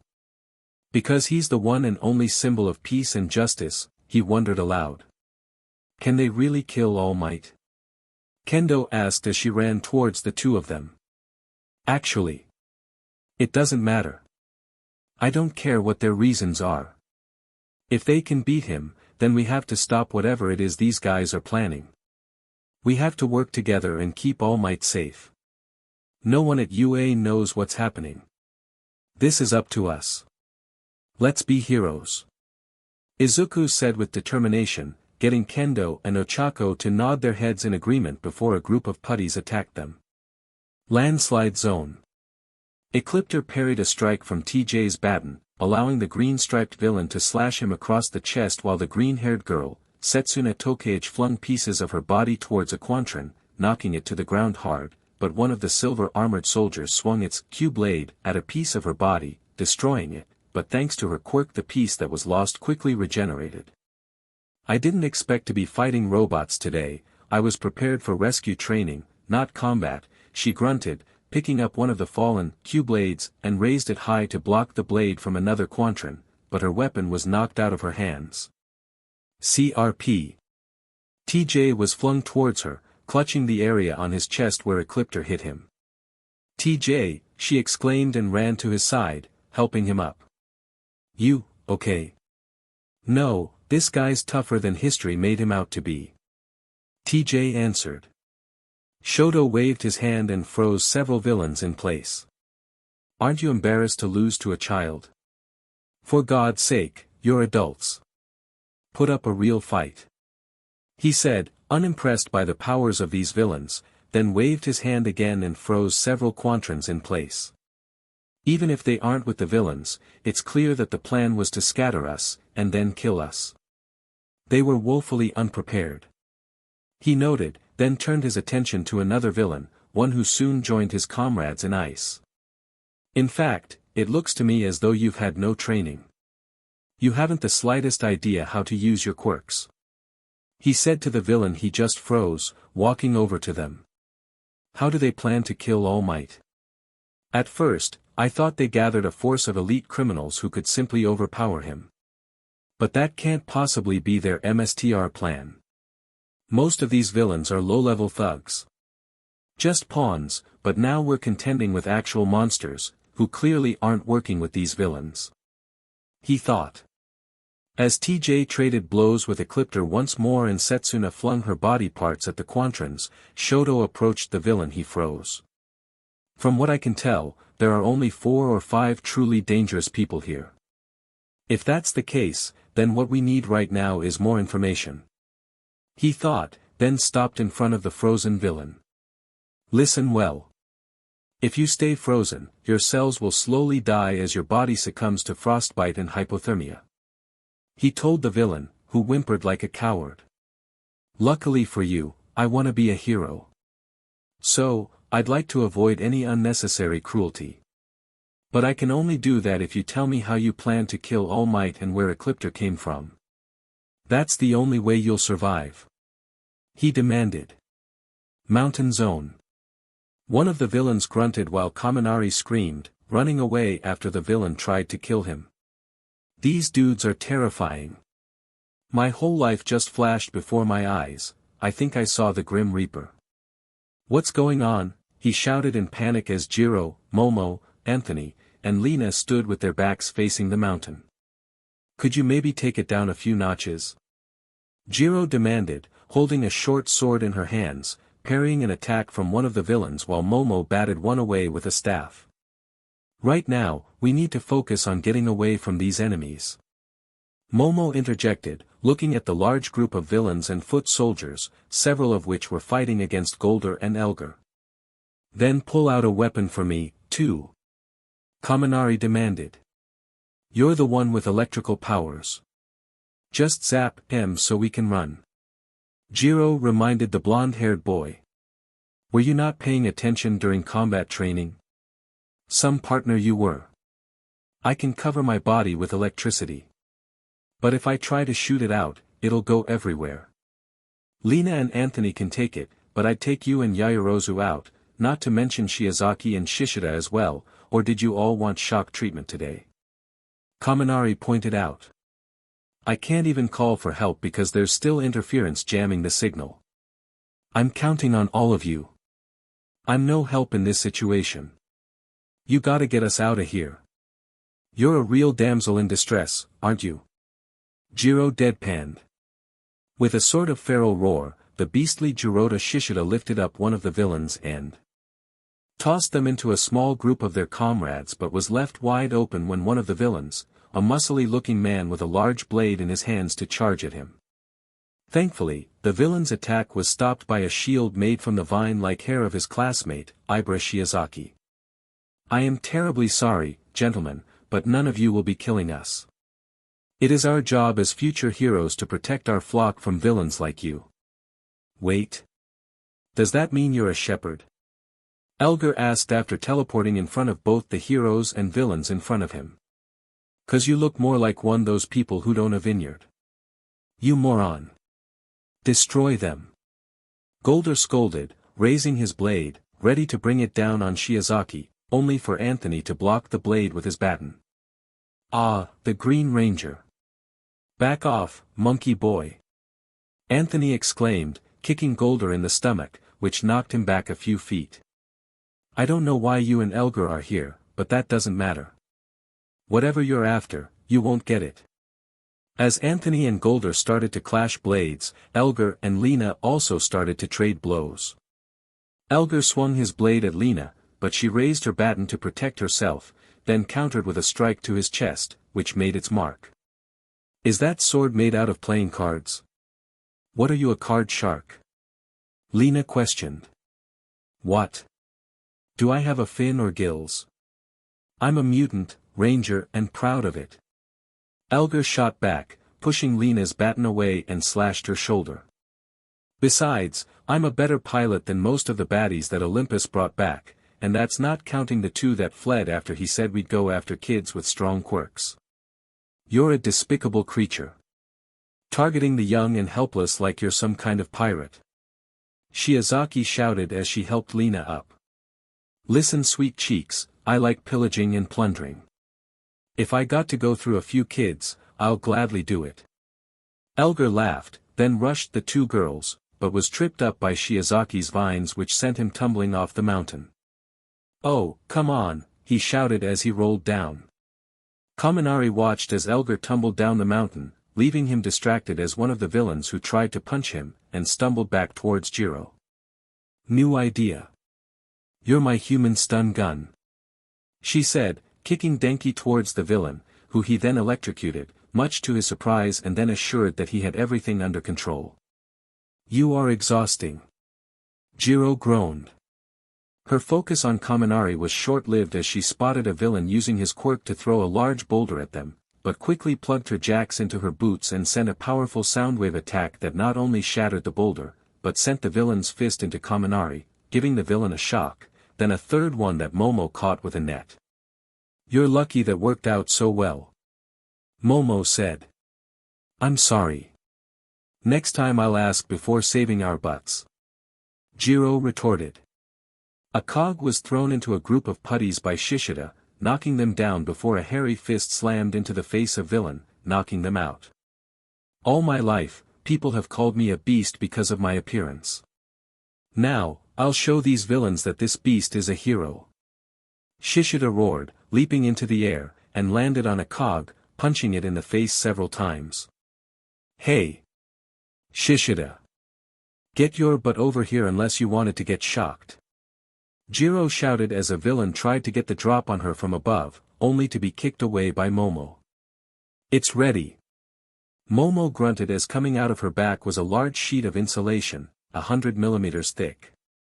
Shishida and Ibra were quick to race underneath the insulation, as were Lina and Anthony, who didn't want to take the chance of finding out firsthand if their suits could protect them.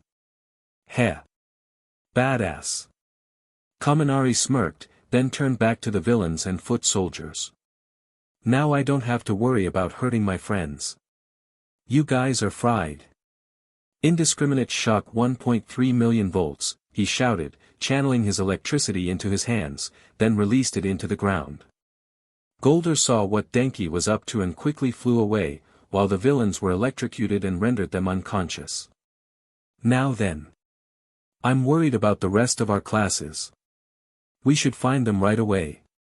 Momo said, peeking out from underneath the sheet, much to Jiro's shock as most of her costume was torn to shreds, but she brushed it off, saying she could always make new ones. But Kaminari on the other hand, was rendered useless after his quirk fried his brain, making him babble like an idiot. I hope you don't make a habit of this. Destroying your clothing in battle.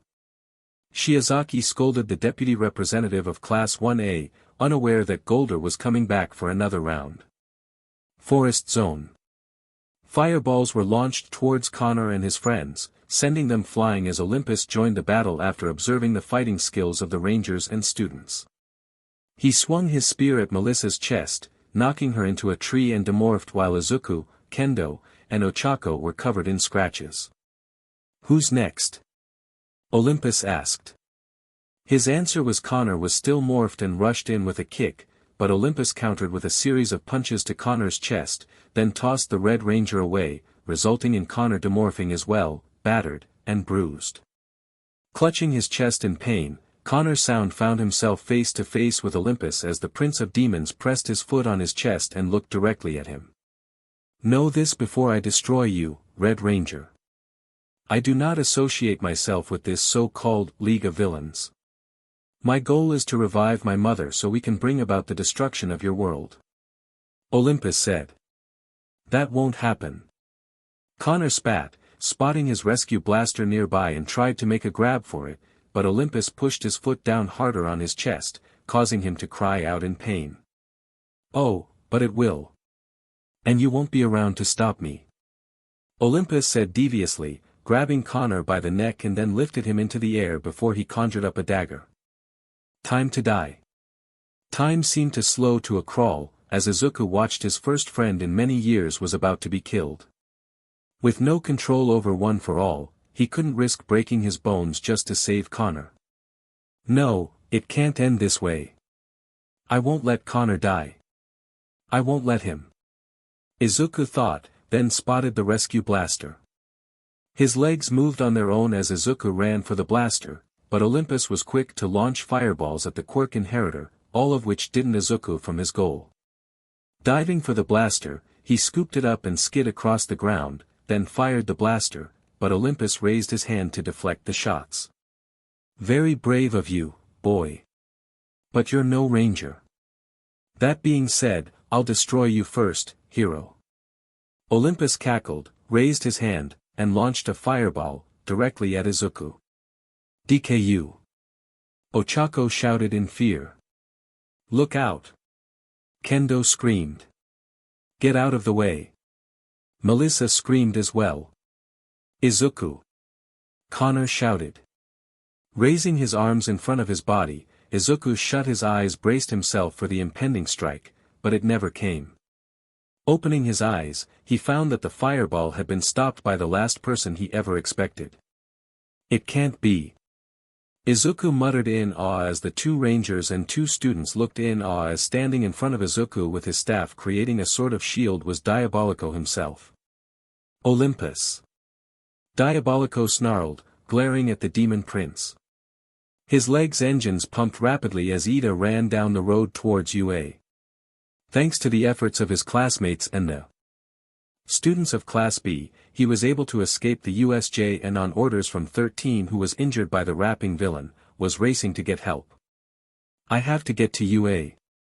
My classmates need me to bring help. They're all counting on me, and I can't let them down. Ida thought to himself as he rounded a corner and was just about to reach UA's main building when he unexpectedly slammed into Bulk and Skull. Whoa! Bulk exclaimed as he landed flat on his back, while Skull dropped all the books he was carrying. Ida. What's going on? This isn't the Indy 500. Bulk exclaimed. What's the Indy 500? Skull asked.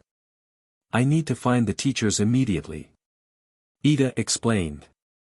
Villains have attacked the USJ along with monsters. Are you serious?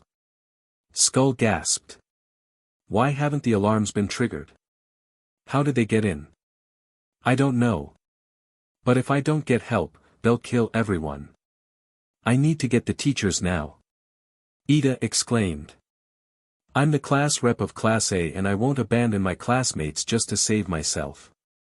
Bulk and Skull were quick to bring Ida inside the main building, but they were unaware that All Might was nearby and heard everything, activating One for All, and leapt into the air in the direction of the USJ. Hang on, students. I'm on my way. USJ. Forest Zone. Izuku, Kendo, Ochako, Melissa and Connor gasped as Diabolico appeared in front of them, glaring at Olympus with a fire in his eyes. Diabolico? Alive? But how? Izuku said in surprise. Diabolico? Impossible. Olympus gasped in equal shock. I should have known you would be planning on resurrecting your mother. You're just as naive as before. Your mother cared little for you, and saw you as expendable, like the rest of those loyal to her. Diabolico spat, glaring at the demon prince. You're nothing more than a traitor. It's because of you that my mother was trapped in the shadow world by the Lightspeed Rangers. You betrayed your own kind. Olympus spat back, throwing Connor to the ground. Serving your mother would lead us only towards destruction. When I trapped you in the shadow world with the Rangers, your mother called you a failure and left you there to rot for all eternity. She never cared about you in the slightest. Diabolico countered. Liar. My mother loved me and would never abandon me. Olympus growled, launching a powerful stream of fire from his hands towards Diabolico, but his foe launched a blast of golden sound waves from his chest that cancelled out his attack. You're as pathetic as you ever were, Olympus. Diabolico countered, his staff glowing as it changed into a golden sword, then turned to Connor. Red Ranger, take your friends and leave the area. I'll deal with Olympus. Unsure, Connor was quick to get back to his feet and ran towards Izuku. Come on, we got to find the others, Anne. Connor started to say before Diabolico interrupted him. You don't need to worry about the other Rangers, I have allies helping them right now. Diabolico assured. Mountain Zone. Lina, Anthony, Shiozaki, Momo, Shishida and Jiro each had their hands up as Kaminari was held hostage by one of the villains that managed to avoid his shock, while Golder and the putty surrounded them, only for a wrecking ball to crash into the villain's chest, thrown by none other than Loyax, who leapt down and drew his broadsword, cutting down the putties that stood in his path. Rangers. Young heroes. Go. I'll keep them busy. Loyax shouted as he slashed a putty across the chest, then unleashed a devastating blast of lighting from his eyes that knocked down several more putties before his sword clashed with Golder's own. I won't let you harm these youngsters. He declared, pushing Golder back before he charged towards his foe, giving the Rangers and heroes a chance to escape. Landslide Zone. TJ and Setsuna laid on the ground, wounded as Ecliptor and several Quantrons surrounded them. I was expecting a challenge when Olympus said he planned on attacking the Rangers, but I'm greatly disappointed in what I've seen. The green monster scoffed, raising his sword as he prepared to bring it down on Setsuna, only to be stopped when he heard the sound of a motorcycle's engines echoing around the zone. The echo grew louder as a motorcycle sped down the landslide with a cloaked figure driving the machine, a sword in hand as he sped by and slashed several Quantrons in a single pass, then stopped his bike, getting off it. Who are you? Ecliptor demanded. You should know that, Ecliptor. The cloaked rider said, removing the cloak to reveal himself as VERYYYY. After all, I fought you many times long before you joined Dark Spectre's ranks. VERYYYY. Ecliptor exclaimed as VERYYYY charged towards him and swung his sword, which Ecliptor blocked with his own sword. I should have known you'd return and get in the way. At least I don't delight in needless destruction like you do. VERYYYY countered, kicking Ecliptor in the stomach and knocked him back, allowing him to glance back at TJ and Setsuna. I'll hold him off, get back to your classmates, fast, the swordsman told the two students, who were confused as to why VOICEOVER was helping them, but didn't ask questions at the current moment and ran. Ecliptor, however, was quick to raise his right hand and fired a pair of energy beams from his eyes towards the Blue Ranger and Lizard Tail Splitter Quirk user, but VOICEOVER deflected each of the beams with his sword, covering the two as they ran. This battle is between you and me, Ecliptor. It's time we settle our unfinished match from so long ago. VOICEOVER said, his sword raised high as he charged towards Ecliptor once more. Forest Zone. VOICEOVER and Loyax are here as well. Connor exclaimed. I'll explain everything later. Go. Diabolico shouted. Right. Connor said, confused by the current situation. Does someone want to tell me what the hell is going on here? Kendo asked. I don't know, but we can find out later. Melissa answered honestly as they retreated into the forest. Once they were clear, Diabolico turned his full attention back to Olympus. If you want those quirks, you'll have to go through me. Diabolico snarled. Olympus was more than happy to oblige as he charged towards Diabolico, launching fireballs towards the golden demon who stood his ground, then raised his sword to block the prince's staff, then kicked the prince back. Olympus used his staff to slow himself, but rather than attack Diabolico again, he just leapt into the air and hovered in the air. I don't have time for you, Diabolico, but I'll leave you with some friends to play with. He said, then snapped his fingers, summoning more battlings to the forest while he flew away. So, time has made you a coward, Olympus. Diabolico snarled as the prince flew away, leaving him alone with the battlings. I'll deal with all of you first. Time to see if I'm rusty after all these years.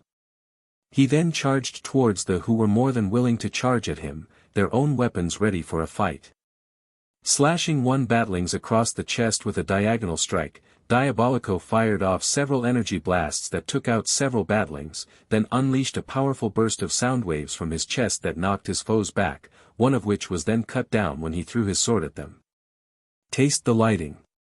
He said as storm of blue lightning bolts rained down on his foes. One bolt struck one of the trees, setting it ablaze as embers from the tree set more trees on fire. How you were all able to destroy the aqua base and take control of the life force. Megazord is beyond me, but I will not let you all take one step further. A flaming branch fell to the ground as Diabolico launched his fists at two of the bat-like creatures, which grabbed hold of the creatures while his body was pulled towards the creatures, who he then tossed aside into one of the flaming trees, recalling his sword to him. A punch to the stomach of a batling was followed by a sweeping kick that knocked another to the ground, as Diabolico continued to hold his own against the group of batlings, raising his sword which returned to its staff form and called down another storm of lightning bolts that exploded all around him, but one of the batlings was able to get a shot with its rocket launcher, hitting him right in the chest before he even noticed it. It appears I could use backup. He said to himself, then noticed something flying through the air and coming right towards him. The light landed in front of him and then faded, revealing an individual wearing a white suit with a black shield over his chest, with traces of gold on the helmet, belt, gloves, and boots, while secured to their waist was a short sword with a tiger head on it. A ranger? Diabolico exclaimed in surprise. Looks like you could use a little help. The White Ranger said, drawing his short sword before charging towards the batlings with Diabolico joining him shortly. As Diabolico and his ally engaged the batlings, Connor, Izuku, Kendo, Melissa and Ochako ran through the forest as fast as they could, hearing the distant sounds of fighting behind them. Okay, can someone tell me why a demon showed up to save our lives? I thought demons were evil. Kendo asked. That wasn't no ordinary demon. That was Diabolico, one of the strongest demons ever fought by the Rangers. Melissa answered. I thought he was locked away in the shadow world with the rest of the demons. Guess he must have escaped from the shadow world as was keeping his head down. Connor surmised but came to a stop when he heard a rustling from the bushes.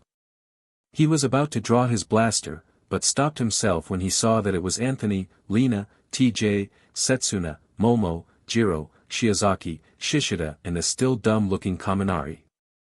Let me guess, you guys were attacked by long-thought-to-be-dead villains and ended up being saved by the last person you expected, right? Connor guessed.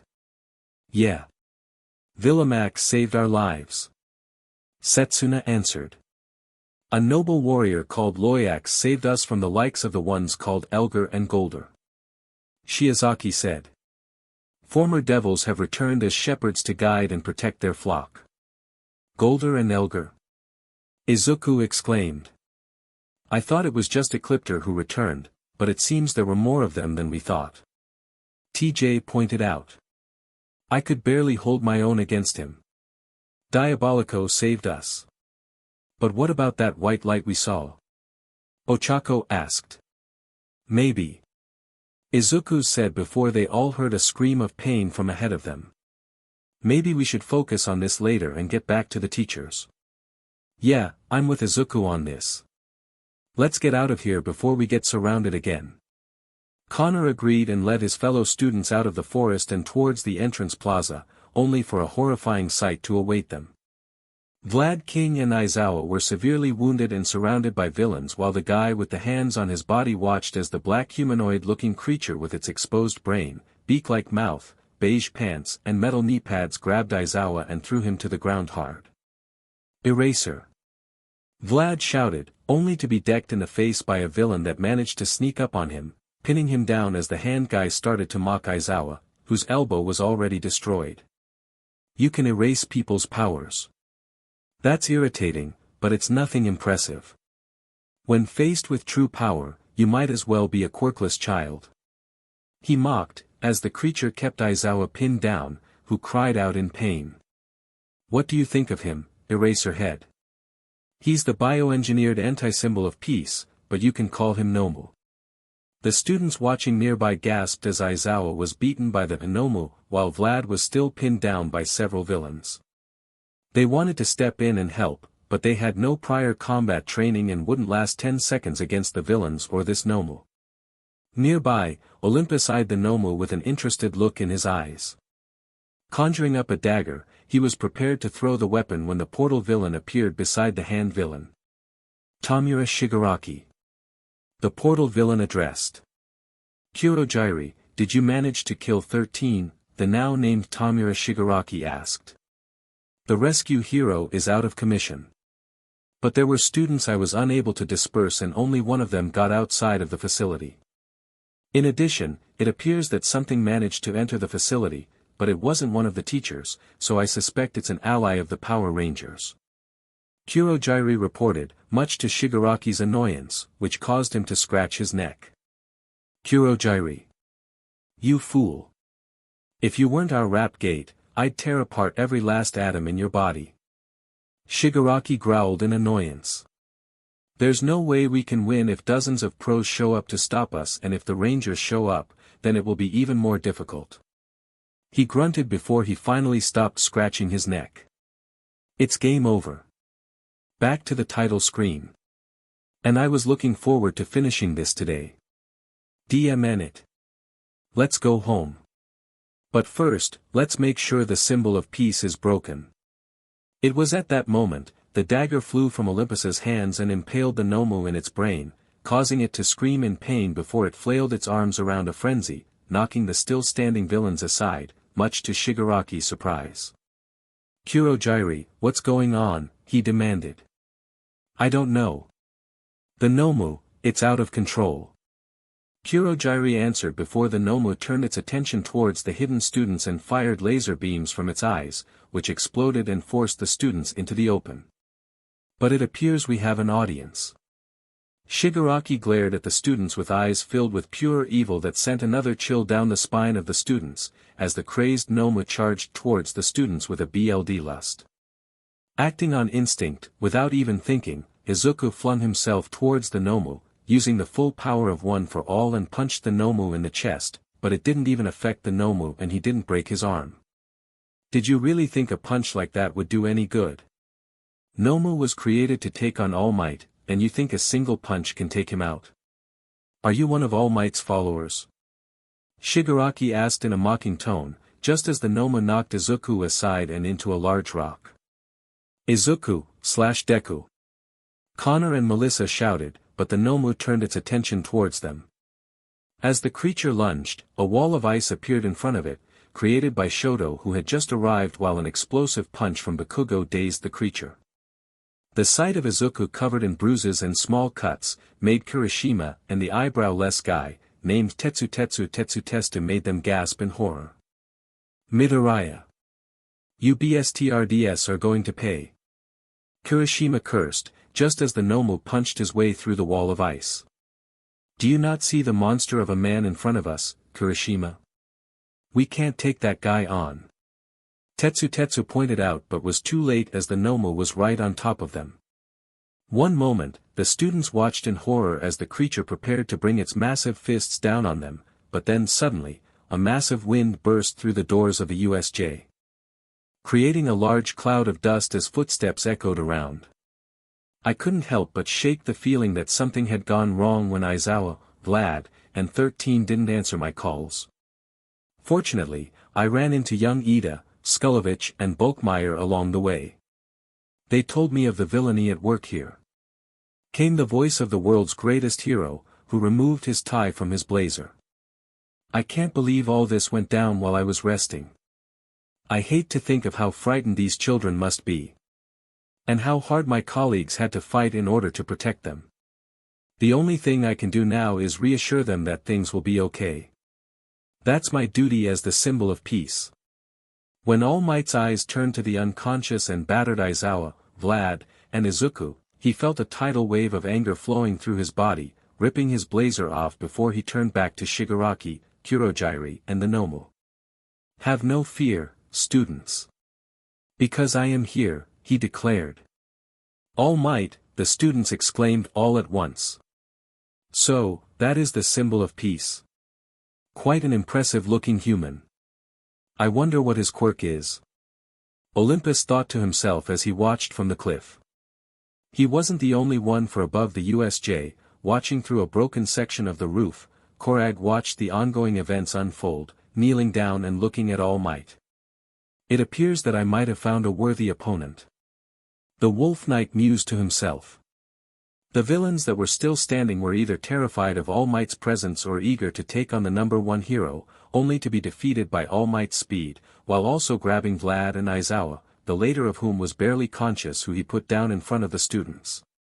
Everyone back to the entrance. Take Aizawa and Vlad with you, Aizawa doesn't have much time left. I'll deal with these villains. All Might instructed. All Might. When Izuku punched that Nomu thing, it didn't do a thing. Something or someone made that thing go berserk. It's not a living thing. It's a monster. You need our help. TJ shouted. I won't let you students get involved with this fight. These villains won't hesitate to kill you. All Might countered. All Might. Connor said. It's our duty as Power Rangers to protect the world, and running away is out of the question. You never trained to handle monsters, and that thing is far from a normal villain than anything we've ever seen. Our classmates were attacked and almost killed because of these villains and the monsters that snuck in with them, and you need our help. He said with reason, remembering that the news reports from this morning reported that All Might had resolved several criminal acts earlier, and since he knew about All Might's secret, he knew the pro-hero didn't have much time left. All Might let out a chuckle before he spoke again. Well said, young Grayson. In fact, I would be honored if you and your fellow Rangers would join me in battle. All Might said. Connor nodded his head, then looked back to the other Rangers, who all nodded in agreement and then stood alongside All Might. Who do you think you are? The Power Rangers? You've got no powers and can easily be crushed like bugs. Shigaraki mocked. We may not have quirks, but we've got power. Melissa shouted. And we're about to show you that even quirkless heroes can go beyond, plus ultra. Anthony added. You hurt our friends, so we owe you some payback. TJ said with a smirk. And fighting alongside All Might, well, we do owe him for helping us in Hosu. Lena said. Raising his MHA up, Connor led his fellow rangers as they readied themselves for battle. Lightspeed rescue, they all shouted. Flipping open their morphers, the rangers held out their hands as the radical vortex-shaped shields appeared around them, then lowered their arms as the shields came towards them, covering their bodies in their respective ranger suits. Their helmets followed suit and appeared on their heads as the now morphed rangers stood by Allmight's side. Red Ranger. Rescue ready. Connor shouted, snapping to attention, saluted, then struck a fighting pose. Blue Ranger. Rescue ready. TJ shouted, snapping to attention, saluted, then struck a fighting pose. Green Ranger. Rescue ready. Anthony shouted, snapping to attention, saluted, then struck a fighting pose. Yellow Ranger. Rescue ready. Lena shouted, snapping to attention, saluted, then struck a fighting pose. Pink Ranger. Rescue ready. Melissa shouted, snapping to attention, saluted, then struck a fighting pose. All Might. Symbol of peace. Rescue ready. All Might shouted with a salute. People's lives are Earth's future. Connor began, holding his open hand up in front of himself, then clenched his fist. Blazing rescue spirits. TJ continued, moving his to his side, then clenched his own fist as well. Saving people with smiles on their faces. All Might added before the Rangers snapped at attention. Power Rangers. Anthony shouted. All Might. All Might shouted. Lightspeed. Lena shouted. Rescue. Melissa finished, as 5 colorful explosions erupted from behind the 6 heroes who stood ready to fight. The Nomu, still in a rage, charged towards the 6 heroes, but All Might was the first to act with a Carolina smash, but the attack didn't phase the Nomu. Guess my attacks aren't phasing you at all, so let's try this. All Might growled, dropping the Nomu headfirst with a suplex, but Kurogiri used his quirk to save the Nomu, which in turn gave the Nomu the chance to grab All Might's wound, causing the symbol of peace to groan in pain. Just what kind of villain are you? That is Nomu. A bioengineered villain created to kill you. Shigaraki shouted. He has shock absorption, so the only way for you to hurt him is to slowly gouge out his flesh. Of course, I don't think he'll sit back and let you do that. You've finally met your match. Not while we're here. TJ shouted as the Rangers rushed to assist All Might, only to be stopped by the appearance of multiple batlings, quantrons, and putties. Where did they come from? But not one of the Rangers had the answer. Allow us to contend with these creatures. Came the voice of Villimax as he and Loyax leapt over the Rangers with their swords drawn, slashing down several of the foot soldiers. Go and help All Might, Rangers. We'll take care of them. Villimax advised. We'll answer any questions you have when this is over. Loyax added, raising his sword to block a Q-blade before he cut down the quantron that attacked him. Thanks. Melissa said as the Rangers ran past the 2 former villains to assist All Might. As they ran past them, Villimax swung his sword downward on a batling, then quickly brought it upward as he kicked away a put-tie that was trying to attack him from behind. Turning around, he charged towards the put-tie and several others, slashing them all at once. These creatures are not worthy of my Vorpal strike. Villimax scoffed. Loyax swung his blade, cutting down foe after foe without any remorse. Fighting against these creatures, it reminds me of my days as a young warrior of good. He reminisced, calling on his wrecking ball which he batted with his sword towards multiple batlings, knocking them down. I will not be tempted by evil ever again. He added, kicking away a quantron. At the same moment, the Nomu continued to pummel All Might, constantly going for his weak spot while Kurogiri, Shigaraki and Olympus watched the ongoing fight. Shigaraki felt a sort of pride as he watched the Nomu duke it out with the symbol of peace. Wholeheartedly believing that All Might would die here, despite the Nomu no longer being under his control. Olympus on the other hand, found the Nomu to be an interesting creature, as it contained multiple quirks, similar to what he sensed in the boy known as Shoto. He needed to know more about these creatures, and if the so-called League of Villains was able to get a hand on one of them, he might be able to get his hands on one as well if he could deceive these foolish humans. As the Nomu continued to attack All Might, the creature prepared to launch a powerful punch at All Might, only for the creature's arms to become ensnared by red rope, thrown by Connor while the other 4 rangers fired their blasters at the monster. The Nomu flinched, but the blasts didn't faze it as it let out an ear-piercing screech, pulling on its arm that sent Connor flying through the air, right in front of the Nomu, which then prepared to bring its foot down on him, but Connor rolled out of the way just in time.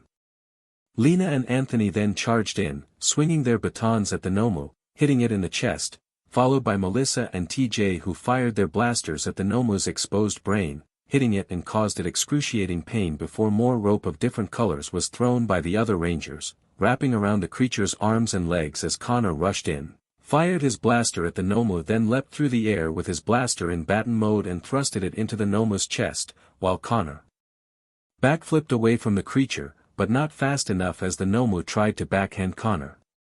A gust of wind blew past the Nomu as All Might appeared in front of the monster and delivered a powerful uppercut to the creature's head, knocking it into the air, then followed it by a flying double kick that slammed the monster into the ground so hard, it left a crater, but the Nomu just shrugged off the attack and got back to its feet. "So, you protected the Red Ranger?" Shigaraki observed. "I'm surprised at you, All Might. But then again, you are a government hero, always relying on violence." "Well, you know what, All Might? That pisses me off. Why do people get to decide that some violent acts are heroic while others are villainous? Casting judgment as to what's good and what's evil. You think you're the symbol of peace? You're just another government-sponsored instrument of violence. And violence always breeds more violence. I'll make sure the world understands that when you're dead." He ranted. "Criminals like you always try to make your actions sound noble," countered All Might, who wiped a trickle of blood from his lips while his white shirt was ripped. "But admit it, you're only doing this because you like it. Isn't that right? Well, I'll make sure you pay for your actions." All Might held out his arms as leaping off from his shoulders were the Rangers, with their rescue blasters in baton mode and held out as each of them struck the Nomu in the chest. "Your creature might have shock absorption, but that means there's a limit to the amount of damage it can take," Connor shouted, then raised his arm to his helmet. "Rescue bird." Shooting out of the rescue bay, the rescue bird fell into the hands of the Rangers, who readied themselves to fire the unilaser as All Might rushed in and started to pummel the Nomu with a series of rapid punches like a machine gun. "So, you were made to fight me, big guy. If you can withstand me at 100%, then I'll have to surpass that limit so your suffering can finally end." All Might bellowed as the Rangers waited, while he continued to pummel the Nomu. A real hero will always find a way for justice to be served. A final punch from All Might slammed into the Nomu's gut before the number 1 hero leapt back, giving the Rangers a clear shot. "Calamity Breaker," Connor shouted as he pulled the trigger, sending a blast so powerful towards the Nomu that it couldn't recover from All Might's blows, groaned, then fell face forward to the ground before it exploded into numerous pieces, much to the dismay of Shigaraki and Kurogiri. "So much for your Nomu," TJ said. "But how? How could you destroy my Nomu?" Shigaraki demanded, like he was throwing a tantrum. "Easy. All Might punched it so fast, it couldn't have time to regenerate, allowing us to put it down," Anthony answered. "DMNU, Rangers." Shigaraki cursed, just as Card flew through the air and embedded itself into one of the pieces of the destroyed Nomu. "Mighty Nomu, you're not done. Rise up and fight until you've won," chanted Jixer as pieces of the destroyed Nomu turned into hundreds of small bats, which flew up into the air as they formed the Nomu, which was now taller, and crashed through the roof of the USJ, which was seen by everyone in and out of the building. "Nomu, destroy the city," Jinxer ordered before he disappeared. The Nomu slowly walked towards the city, while the Rangers could only watch. Without the Lightspeed Megazord, there was nothing they could do to stop it, or so they thought as Mondo's voice came over the Morpher's communicator. Rangers. Call the rail rescues. But you said the rescue Zords are still damaged. Lena exclaimed. They are, but you have another set of Zords. Trust me. Mondo assured. The Rangers looked at each other confused, before they ran out of the USJ, past the arriving teachers and towards the city. Rail rescues. On track. Connor called out as they ran. Emerging from the ocean, the rescue bay and its tracks rose to the surface as the bay opened up and the massive trains launched towards the city as the Nomu continued to wreak havoc among the city, as bystanders ran for panic. Brakes screeching loudly, the rail rescues came to a stop and then opened up to reveal the Zords. One was a large red dump truck, another was a black Formula 1 race car, while the third was a blue hovercraft, the fourth a yellow bulldozer and the fifth was a pink submarine. Use the drive Zords, you'll need the firepower in the battles to come. Mondo instructed.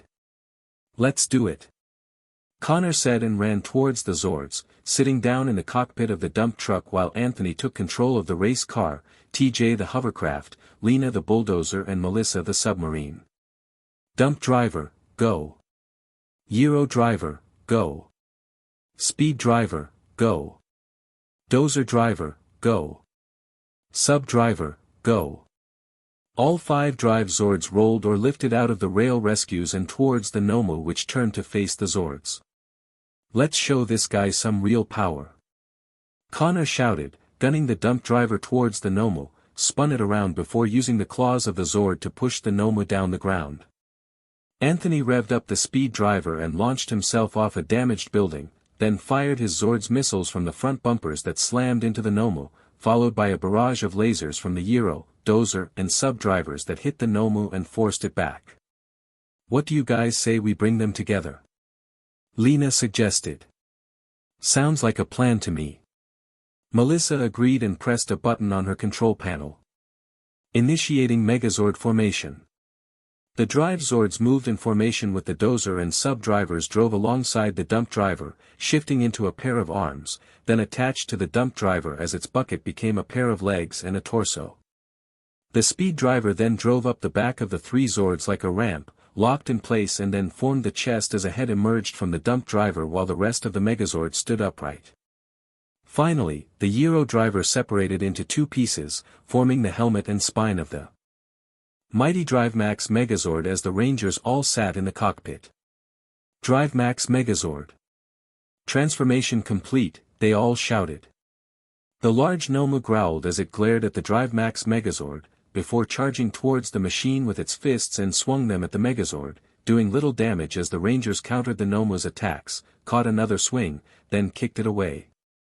DMN, this thing is one impressive Megazord. Too bad we don't have any ranged weapons. Connor said, impressively. Again, the Nomu growled as it charged towards the Megazord, and came in with a kick, but the Rangers countered with a kick of their own. The pistons in the legs came to life as the Megazord kicked the Nomu hard, but to the surprise of the Rangers, the Nomu was actually hurt. Why isn't it using its quirk? Melissa asked. I don't know. Maybe when it grew, the quirks it had were lost. Anthony guessed. I'm not so sure. Maybe the quirks were nullified when it grew. TJ suggested. That can't be it. Lena said. Their talk distracted them as the Nomu charged them once more and struck a blow at the Megazord's chest, causing brief damage, but the Drive Max still stood tall and strong. Doesn't matter what happened to its quirks, Doc's got all the data he needs on this monster, so we need to finish this now. Connor said to the others, who agreed. Let's give it double the trouble. Lightspeed Megazord Saber, Drive Saber, power up. Materializing into both of the Megazord's hands, the Lightspeed Megazord Saber and the Saber of the Drive Max, as the Nomu glared at the Megazord. Swords. Invoke the light. Connor shouted as the Megazord rotated its sabers in both directions as a circle of flames appeared behind it and empowered the blades. Double victory prominence, the Rangers shouted and pushed their controls forward as the Drive Max ran towards the Nomu with both blades behind the back of the Megazord and slashed at the monster with double the power across the chest. The Nomu groaned for a few moments before it fell over and exploded as the Megazord glanced to the side. Mission complete, the Rangers announced as the Megazord stood victorious. Unknown bar. The Nomu's destruction was caught by several news stations that aired the fight all across the country, even to a TV in an old bar where an injured Shigaraki and Kurogyri had fled to when the rest of the UA staff arrived. Impossible. That Nomu had 2 quirks to take on All Might, yet it was destroyed by a bunch of teenagers with an outdated relic of the past. All that research and funding lost. An angry voice came over the radio. Well, it's not my fault, Doctor. Shigaraki spat. We didn't know the Power Rangers would actually be at the USJ or that they had another Megazord, let alone a relic made from construction vehicles. If anyone's to blame, it's your fault, Doctor, considering that you didn't consider of the Nomu going berserk. He continued. Calm yourself, Tamura Shigaraki. Kurogyri advised. Thankfully, we operated under that League of Villains name, so our cover is still intact. But I am more concerned about those monsters that joined in our assault. We didn't summon them, and I know of no villains with such an appearance. Then why don't I make things easier for you all and come clean? Came Olympus's voice as he appeared in the bar with Koragg and Darkonda by his side, the first of whom was disgusted by the Nomu. I am Olympus, son of Queen Banshira, queen of all demons. You're the BSTRD that had to ruin my fun. Shigaraki snarled, ready to use his quirk to turn the demon into dust. I should kill you right here and now. Why do that when I have an offer for you, Kurogyri, the doctor, and your MSTR? An offer that you can't afford to pass up. Olympus pointed out. Then by all means, Prince Olympus. Let us hear this offer. An old-sounding voice came from another TV. If this offer is related to the Power Rangers, then it is only fitting that I meet you, face.